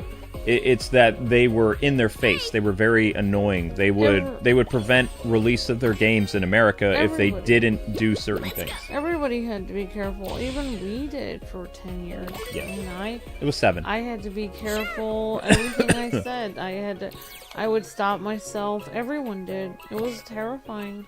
Later. Yeah, it was about 7 years. It started at the end of 2018. So it was everyone had to be careful everything they said, and even like normal interactions, like we suffered. Our channel, I think, suffered because of the Me Too movement, because we were just interacting as a normal married couple, teasing each other, and then I would be like, "Oh, hey Luke, haha, I ate all your pizza, haha," and then you'd be like, "Oh, I got you back, I ate all your brownies," and then people would be like, "How dare you eat her brownies? You're so abusive that you ate her brownies." So it was like, I could do whatever I wanted to Luke to tease him on videos, and then if he tried to tease me back, people would accuse him of being abusive, and then we lost subscribers. We both lost subscribers. That's what I didn't understand, is like, people accused my husband of being abusive, but then I lost the subscribers and the money, and I couldn't buy my shoes or anything, because it was like, how are you hurting my husband? I'm the one who likes to go shopping. Like, you're unsubscribing, and then now I have no money either.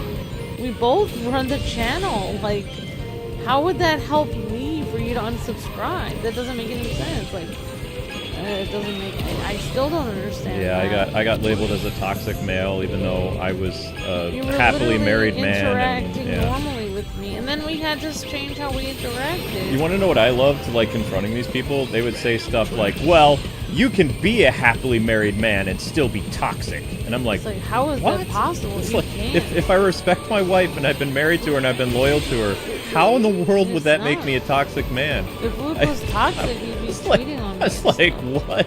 That doesn't make any sense. I know. Well, I mean, it was all a contradiction. It was like, And it's like the same as people used to say we did bad stuff to our cats, and then we'd have our videos of our cats where they'd be looking at us and purring and showing their belly, and then people would be like, "Oh my gosh, that's a sign that your cat loves you." Just like a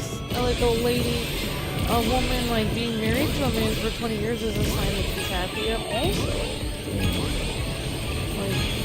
yeah, this whole internet stuff, like the past decade, has just been so weird. It's got my hope is like the next 7 years that there is no more movement for anything, because these movements are weird. Whether these movements are Me Too or woke or anti-woke or the anime stuff with Vic Mignogna, it's all stupid. It just feels like it's like people are creating cliques so they feel like a place of belonging. It reminds me of oh my gosh, that thing that happened in the witch trials, the Salem witch trials, where they're just accusing people of doing it. It's a witch hunt to try to find somebody to accuse of heinous things so that they can try to hurt them and go after them when you don't even know these people. Because, I mean, before all those other movements, we did have something on YouTube. It's called Expose Culture. And you had all these channels that they made expose videos. And that predated Me that was Too and all that leading other stuff. It kind of led up to it, though, yeah. Yeah.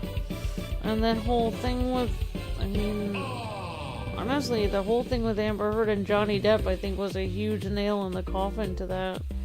Because of how much abuse he suffered from her. The thing is, though, I think that some aspects of the Me Too movement is good. I think women that have really been hurt should have a right to speak out and, get justice. But I also believe that there were women that lied about it in order to hurt innocent people. I think that if women hadn't abused the Me Too movement, then it would have continued. But terrible, abusive women, decided to use the Me Too movement to abuse their boyfriends or husbands and get away with it. Yeah, that's crazy. And it's like, it's crazy. Just like, some kid, the Me Too movement is like, believe all women. Some people say believe all kids. And like some kids call the cops on their parents for nothing. Like their mom goes to the grocery store for 5 minutes to get some milk. The kid calls the cops. Neglect. I was here for 5 minutes alone. What? Next thing you know, you're being hauled off to The gulag. Yeah, next thing you're being hauled off to an orphanage, and now you're going to know what real abuse is, because now you're going to be in the foster care system. So you shouldn't have called the cops on your mom or be gone for 5 seconds. But just to alliterate this, I believe that there are, I think that both groups, like woke and anti-woke, they started out with some good things in the beginning, a little bit, but they both lost sight of their original goal. Like, bringing awareness to lack of diversity and stuff in games is not a problem. Right. But forcing companies to put characters in and, do all the stuff that they did wrong, that's the problem. It's like the philosopher. I love Immanuel Kant, the philosopher. He said, the means must justify the ends. Like, how you get to the end must be justified by the way you get there. Meaning, like, if you say you really have a great idea and you want to help the world, like you want to save whales, but the way you're doing it is to scream at people, throw rocks at them, hit them, yell at people, threaten people's companies. If you're doing it in a horrible way, slash people's tires to help save whales, if you do it in such a horrible way that by the time you actually save the whales, you've become such a horrible human being that it would have been better if you hadn't tried to save the whales to begin with. And that's what it is. It's like the means must justify the ends. Like, you cannot try to do something good but then do it in a horrible way. I was part of the Save the Whales like Yeah, protests but you and stuff like probably that. didn't slash people's tires or throw mud on No, their no. face or I'm something. saying that the Save the Whales protests of the late '90s, early 2000s were good. Yeah. Like we didn't do Like, anything bad. You should do it in the right way. Like if you're gonna be asking companies to put more diversity in their games, don't threaten them and DDoS them and attack them online and try to shame them and try to make them like Try to get them fired. try to get them fired and all this stuff. Like you should do it in a more reasonable way. You should be able to say your opinion and say your thoughts in a normal way and talk to them in a just decent like human manner. Like, I'm just gonna blow everybody's mind right now. If you have for the anti-woke side, if you have a video game coming out and there's an attractive female character, everything that you want, and the story is fine, then your game is not anti-woke or woke, it's normal. So, as I've been saying this since 2024, these YouTube channels and this group, you have nothing to fight for anymore. The only thing that you're going to do is exactly what happened with the Snyderverse people. And I'm going to let you in on a secret why the Snyderverse stuff backfired, okay? At one point, Warner Brothers and people were listening to what the Snyderverse fans wanted and did give Zack Snyder the money to finish the Snyder Cut, right? But then, that wasn't enough for people. They wanted the universe restored, and they got nasty about it. So much that one of Zack Snyder's friends who helped work on the movies took to Twitter and said, you guys need to stop because you're getting the Warner Brothers owners very upset because you're doing all these weird protests, and they're confused because you got the movie. You got he finished the Snyder Cut. That's what their whole movement was. So what else would they possibly want? Right. So he was like, and he says, Zack doesn't appreciate this stuff either. Like, he loves you guys as a movement, but he says you're losing momentum of why you started in beginning. It's not to make fun of other film companies. It's not to do this. It's not to do that. Right. And he says just what to get the movie. What you are going to succeed in doing is getting it so that Warner Brothers will never look at this universe ever again. Right. Like if you should just be quiet after you got what you wanted. So the same sentiment I'm echoing to the anti-woke people right now. For the next 3 or 4 years, you guys are getting the games that you want. You're getting the female characters. You're getting some very, lewd and raunchy M-rated games as well. You got what you wanted. The developers are watching and listening to you. If you start to pester them with demands the same way that the woke crowd did, then you're going to lose everything that you fought for. Yeah, once you get what you want, sit down. Exactly. Like, you got your lollipop, now sit down. Yep, you got your lollipop, sit down and suck on it, because if you continue down this road, then exactly what happened with the Snyder fans, you're going to lose everything, because not necessarily they're going to bring back that stuff, but the time of listening to input from gamers will be over. So you need to be very respectful to these Japanese developers, like at, Team Ninja and like all these other people that are bringing you back Dead or Alive and some other games and things like that. You need to be happy for what you have and stop expecting them to bend over backwards, because in a way, they took a risk in the game industry because it really looked like, the game industry was changing the way that these weirdos wanted it to change, and they fought tooth and nail to get back to business as normal. But at the same time, they need their fans to kind of chill out, because all these things that you guys are making videos on, it's unnecessary. Like there's nothing. I watched the PlayStation State of Play. Okay, I watched the entire thing. There is nothing in there to warrant this kind of behavior. It's like we're actually entering a time in gaming where it's going to be the most reasonable time in gaming that's ever existed. In 20 years. In 20 years, so that maybe people should just be quiet. Otherwise, it's going to swing back the other way, or people are just not going to listen. No, it's not going to swing back the other way, but what will happen is, because the other way lost some billions. No one will listen. No one will fans. No one will listen to the fans anymore. Exactly. Like, they'll just be like, "Oh, you want this, and this character? Mm-hmm. Who cares? I'm gonna do what I want." Exactly. Why don't you be quiet? You don't want the Japanese developers to all act like the Tekken director who hates Westerners. Yeah. Because they will get to that point, because Japanese people are very polite, but if you continue to pester them, they eventually will do what they do to foreigners in Japan, which they will shun you. And if they shun you, that means they're not going to pay attention to you, they're not going to take your input, they don't care. They'll just see you as another market that they input their product. You'll be completely dead to them.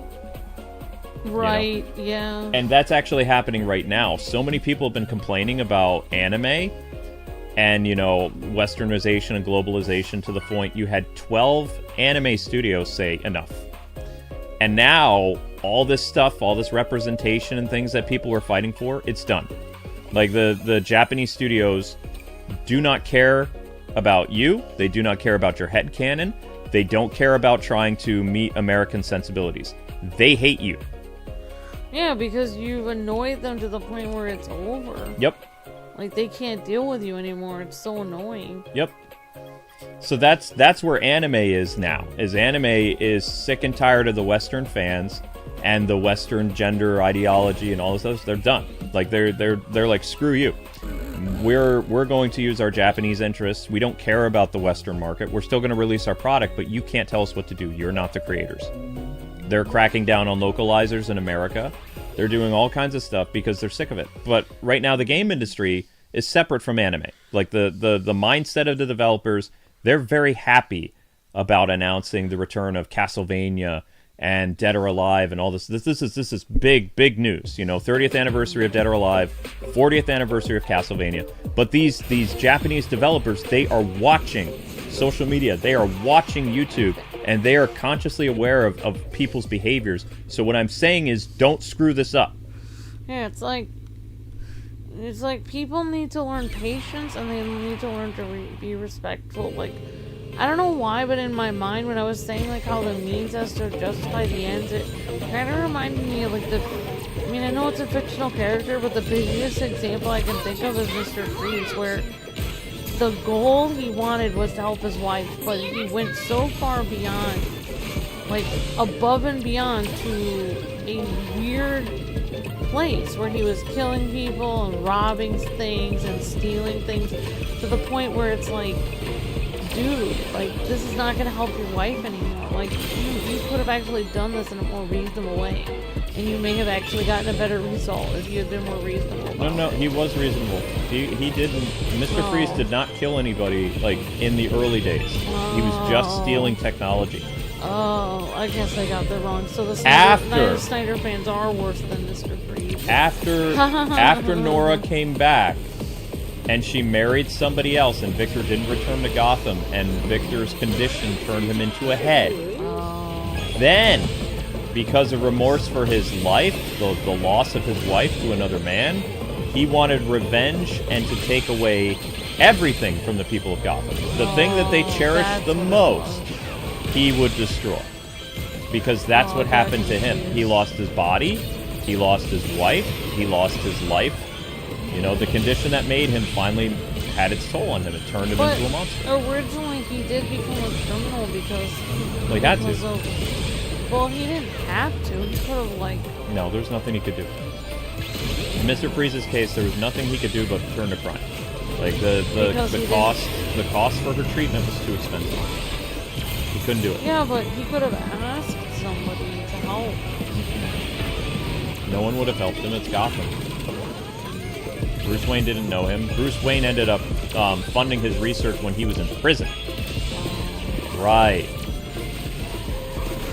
Bruce Wayne didn't even know about it. He learned about Ferris Boyle and how corrupt Gothcorp was because of the Mr. Freeze thing. In that universe, it doesn't make sense. But I think in most cases, if you, like they say, you get more bees with honey. Like, it is better to be reasonable. Like, you usually have a better result if you're reasonable.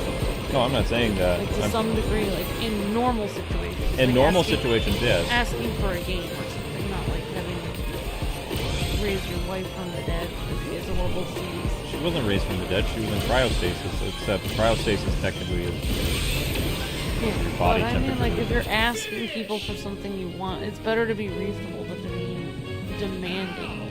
Right. I would agree with that. Jeez. We're still nowhere close to. This is what happened yesterday on the other stream too. Like you can see, it's not at 1,000 yet. They're dragging their feet. Oh, I forgot to do the online mode. It's okay. With people, Luke. It's okay. I ate during the stream, and I'm gonna eat after the stream while the next stream is starting up. But this is why I get annoyed. See, it's like 4 hours 36, and they're withholding it. Well, I'm sorry I didn't play with you guys online. I'm so sorry, everyone. Maybe I can do another stream another time where I play online as AIAI. I mean, I unlocked several monkeys, so I mean, I'm trying to unlock another monkey. At least I think that's what I'm doing. Yeah, I do have a problem with those people because they're just never happy, and also I question what's going on in their head, like why they would. It feels like they're not good people because they're criticizing,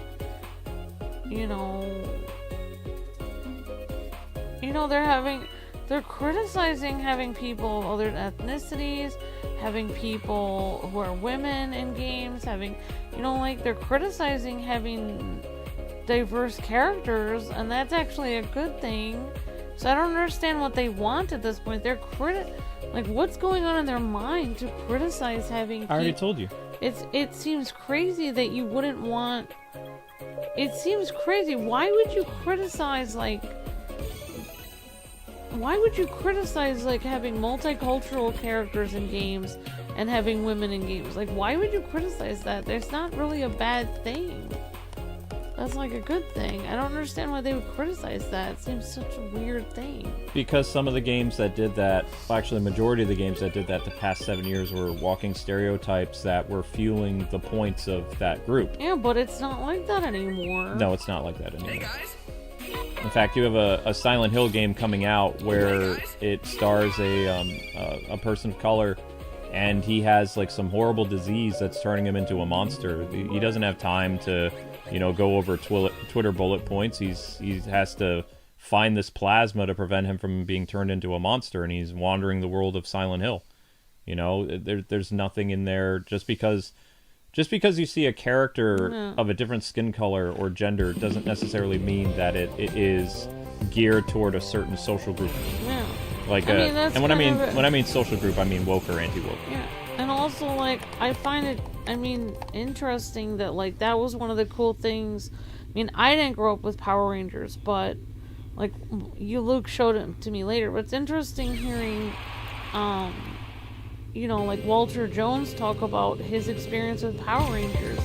Because a lot of his experience isn't because I'm this, that's why, blah, blah, blah. He doesn't really talk about that at all. He's like, yeah, and here I got to work on my cool dance move fighting style, and everything was about the stuff that he did. Everything was about the cool, interesting things his character got to do, and the putties he got to find, and the cool moves he got to do, and it's cool that Walter Jones is such a cool person as a human being and as a character of Zack. You get to know the person so much. That's something that we grew up with, and it was such an odd thing the last 7 years to be bombarded with the opposite of that. I've been going over this for years, but the reason why a lot of these movements are created is because people are so inundated with one political side or the other. They are obsessed. And when certain things happen that go for their side or the other, they both migrate, to those very extreme sides. And they wouldn't if the news wasn't such a huge tether in their life. You know how we play games and we watch anime and stuff like that, and that's our hobby? There are people, millions of people in the United States, that their entire thing, they come home, they watch the news. They get up in the morning, they watch the news. On the way to work, they're listening to the news. At work, they're watching the news. They are literally obsessed with it. And then when they run into somebody at work that's a different political affiliation than them, they get into a fight with them. Why? Because the media that they're watching is telling them to do that subconsciously. They're feeding them animosity. They also get told that people are different than them, hate them, which is absolutely not true. Right.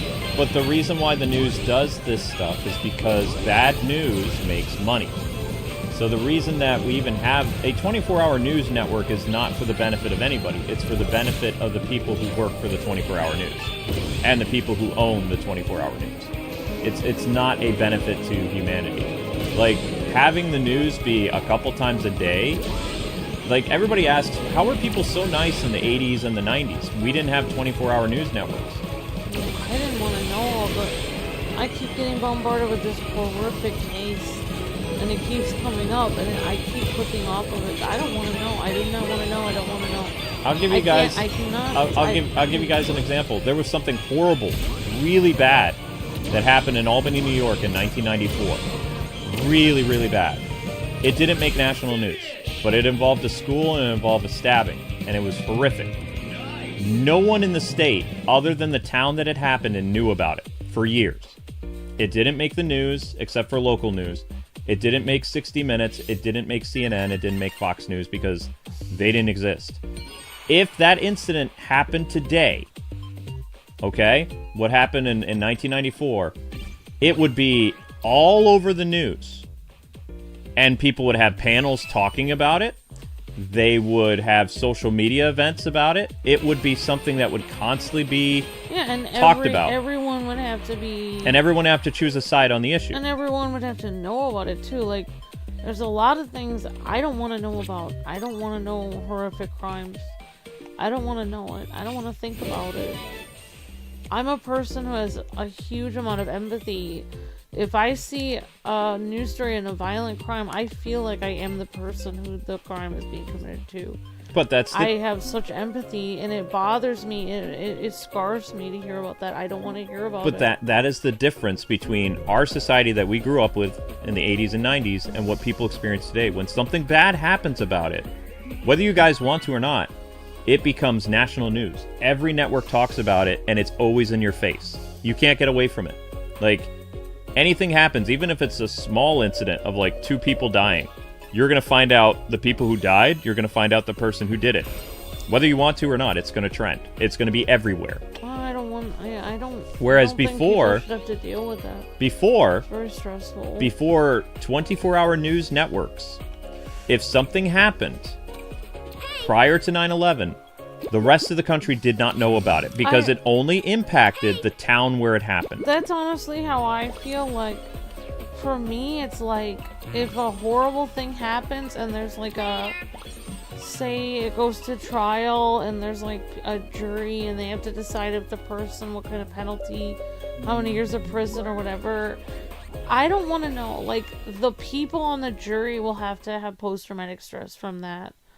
Like, I don't want to know. I don't want to have post-traumatic stress from every crime that's happening every day. I don't want to think about it.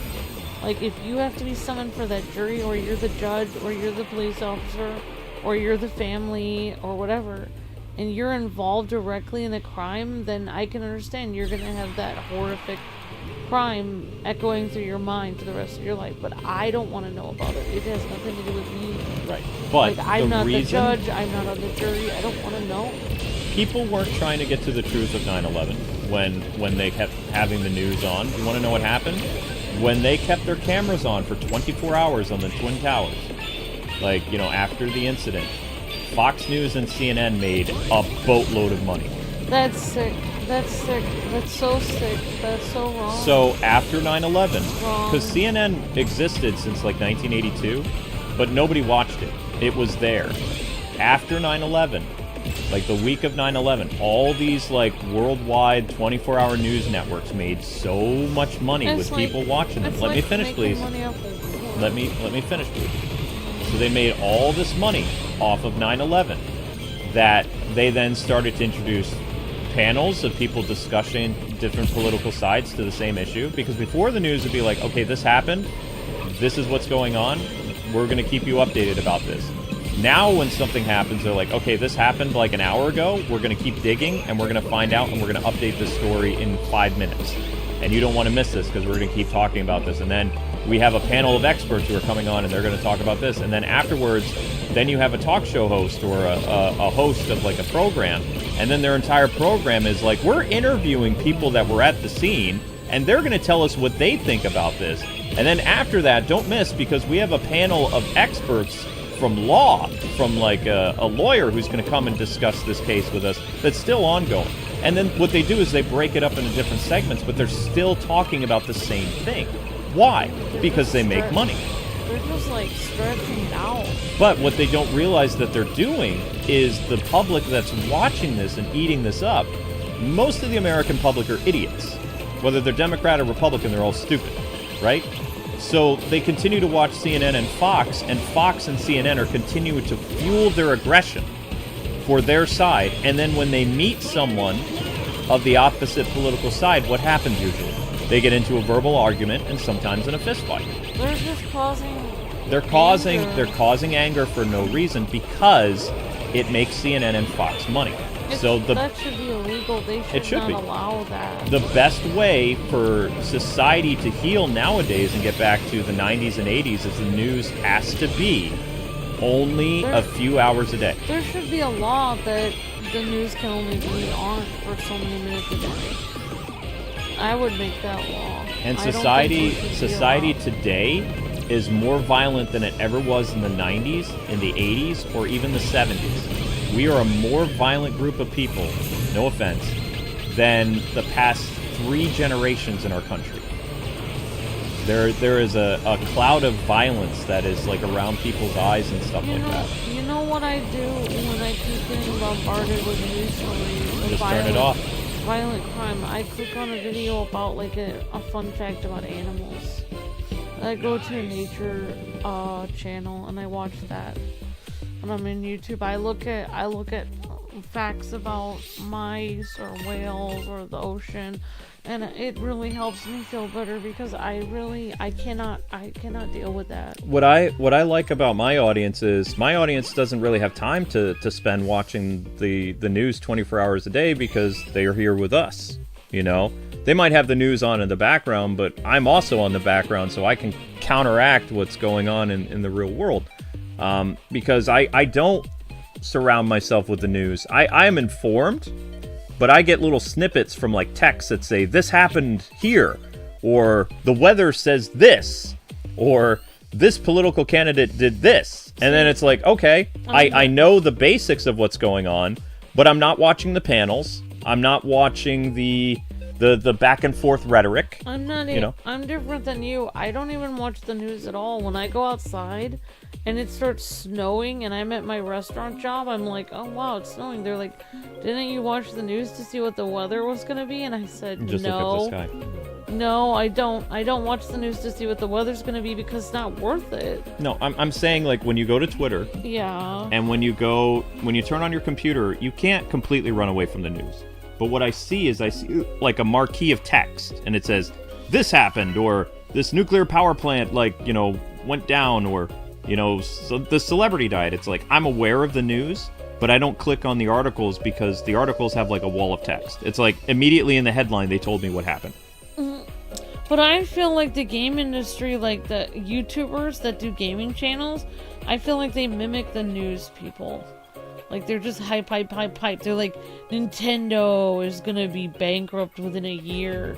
Like, they do these clickbait, horrible articles that are completely they make up a lot crazy. of stuff. Yeah, they just make these things that are absolutely insane, that don't make any sense.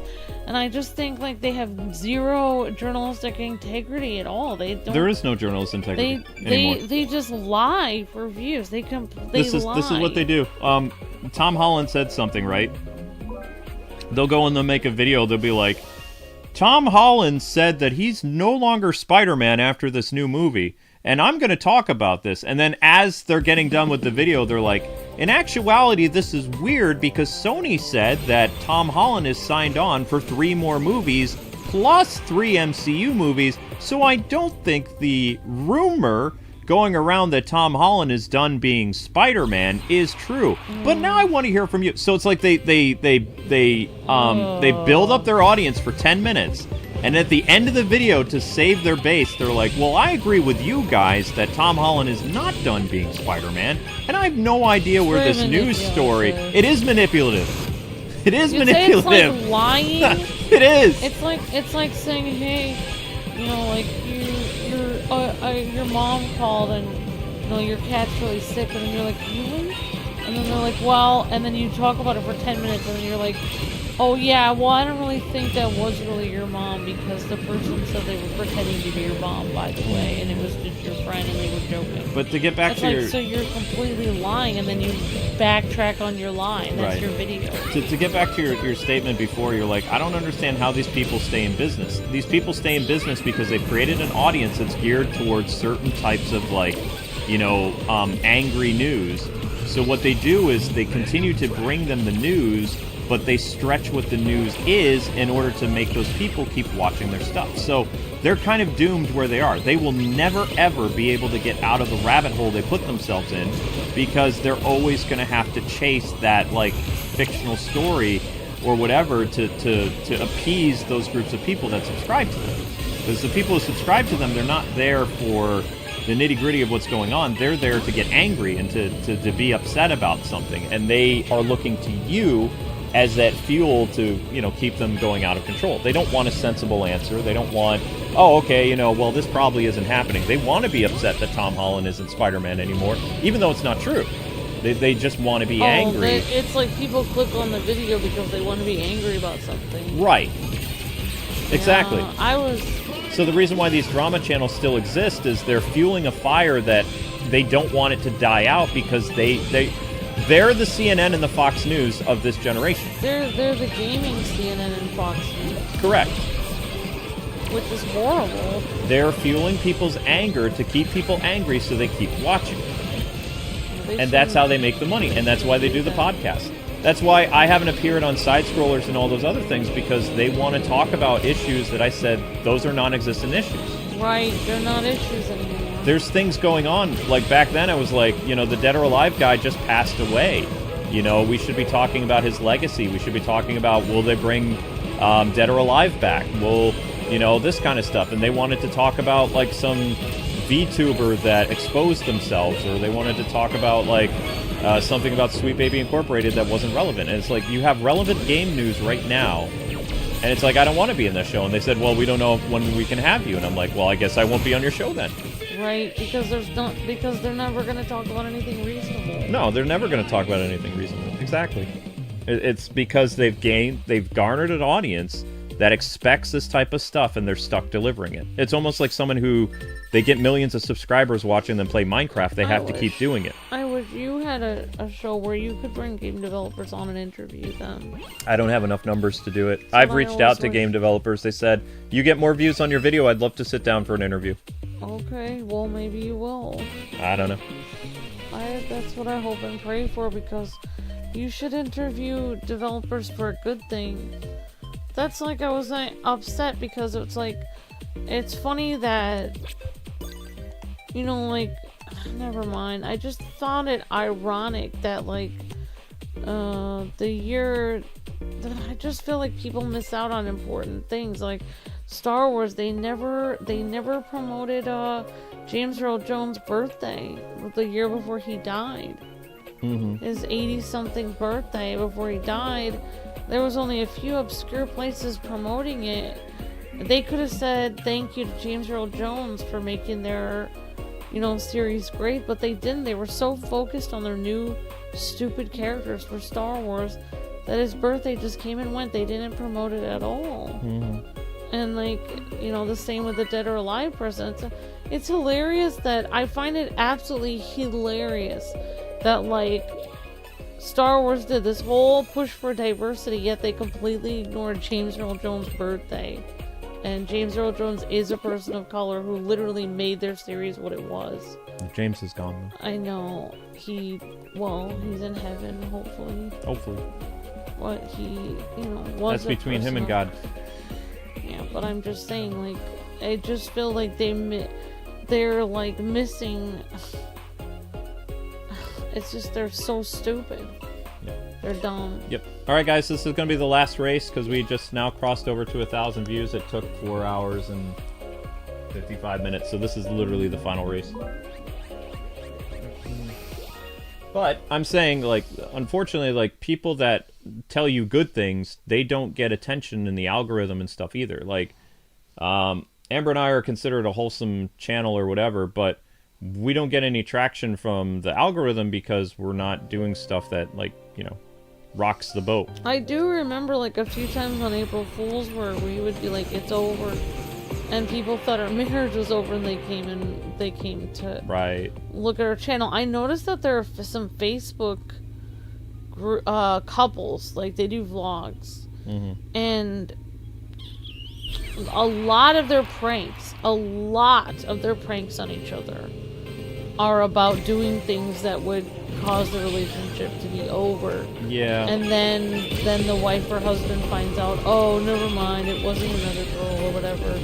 It was just this. But how could you do that? Like, either these pranks are staged, which they're of course staged. I hope that they are, because if they aren't staged, that would be horrible to continue to do that to your significant other, continually messing with them like that. But there are YouTubers that they pull pranks on each other too much. It does lead to their divorce because they're like, why are we even together in the first place if all they're doing is like... The whole thing is joking about breaking up. They just had a famous prank YouTuber that they just got a divorce last year because they were like, the wife was crying and she was saying stuff like, I don't even know if he really loves me because all he does is these mean-spirited videos about me.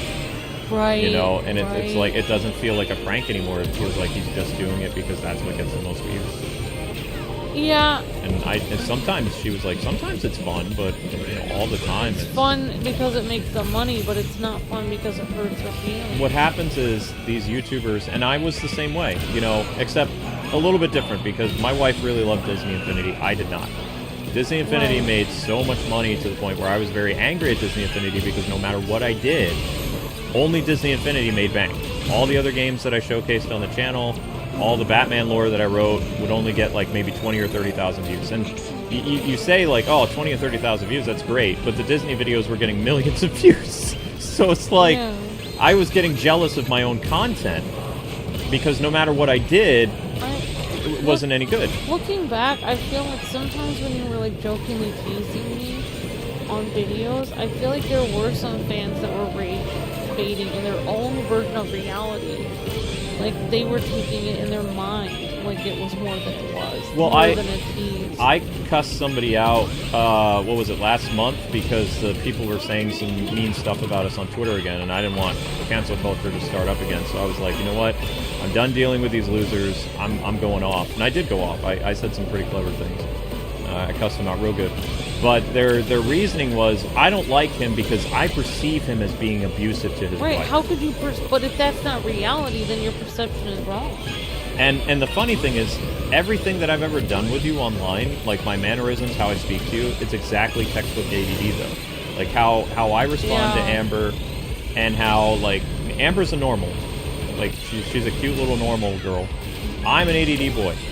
So, how I interact with people is different than how Amber would, because Amber's brain is normal. Mine is not. I have issues. I have issues that any ADD child would, right? Especially when it comes to communication. So it comes across that I'm very brash, I'm very arrogant, I'm very rude, you know, blunt and things like that. But that's what ADD is, right? So these people see this, and then they're like, oh my gosh, this guy is like, you know, gun to your head, super abusive to his wife. Like, listen to how he talks down to her and all this other stuff when it's textbook ADD. Like, and even sometimes where, like, I'm not listening to you and all this other stuff. So they had romanticized in their head that you are this slave that is, you know, chained to my couch and you have a horrible life with me, and that I'm super abusive to you. How could I go out grocery shopping if I was chained to the couch, though? I'm just giving an example. I don't. Yeah. That's like something out of the Iliad and the Odyssey. There was a girl that was chained to the person's house. They stole this one girl. I don't know. It's a book. That's good for now. All right, ladies and gentlemen. that was a 5-hour stream, babe. See, this is what I'm talking about. I hate 5-hour streams. I'm glad you put the person in their place because that. Well, I'm tired. It also hurt my feelings back then because the way they would talk to me, they were like, she's so stupid that she's like brainwashed by, Luke. And it's like, so you're standing up for me by saying I'm a moron that, what? It's like, why would I? You're saying I'm so weak that I can't walk out a door and, like, if there was a problem, like, what in the world does it matter with you? Yep. Like, I don't know, it's so stupid. Well, we hope you guys had fun. This has been a 5-hour stream of AIAI the Monkey. So, yeah, with this stream is AIAI made us go insane. Yeah, pretty much. I told you, he's an evil monkey. So he's smiling! He's smiling! If Amber wants to play as the monkey, sometimes she can. We've almost unlocked the monkey girl, but not quite. Shout out to ADD Kid, says it's a boy, Nate. Yep. Alright, so yeah, anyway, exactly. Guys. Next stream is happening. It's a brand new game. You'll be redirected. If there's only 19 people waiting, the music will last for 2 hours. So we are pleading that the 50 people that are here, please migrate to the next stream so that the music does not have to run for 2 hours. Shadow Trooper says, Luke, I would say to them, I am happy and Amber is happy and she got just what she wanted. I do cuss people out now, though. I have no... Yeah, I did get just what I wanted. I want Luke. But we gotta cut this off, ladies and gentlemen. If you want to hang out with us, we're playing a new game next, and we're gonna get the music rolling for you, okay? All right, guys. See you on the next one. Thanks so much for watching Evil Monkey Ball. I still don't like IS.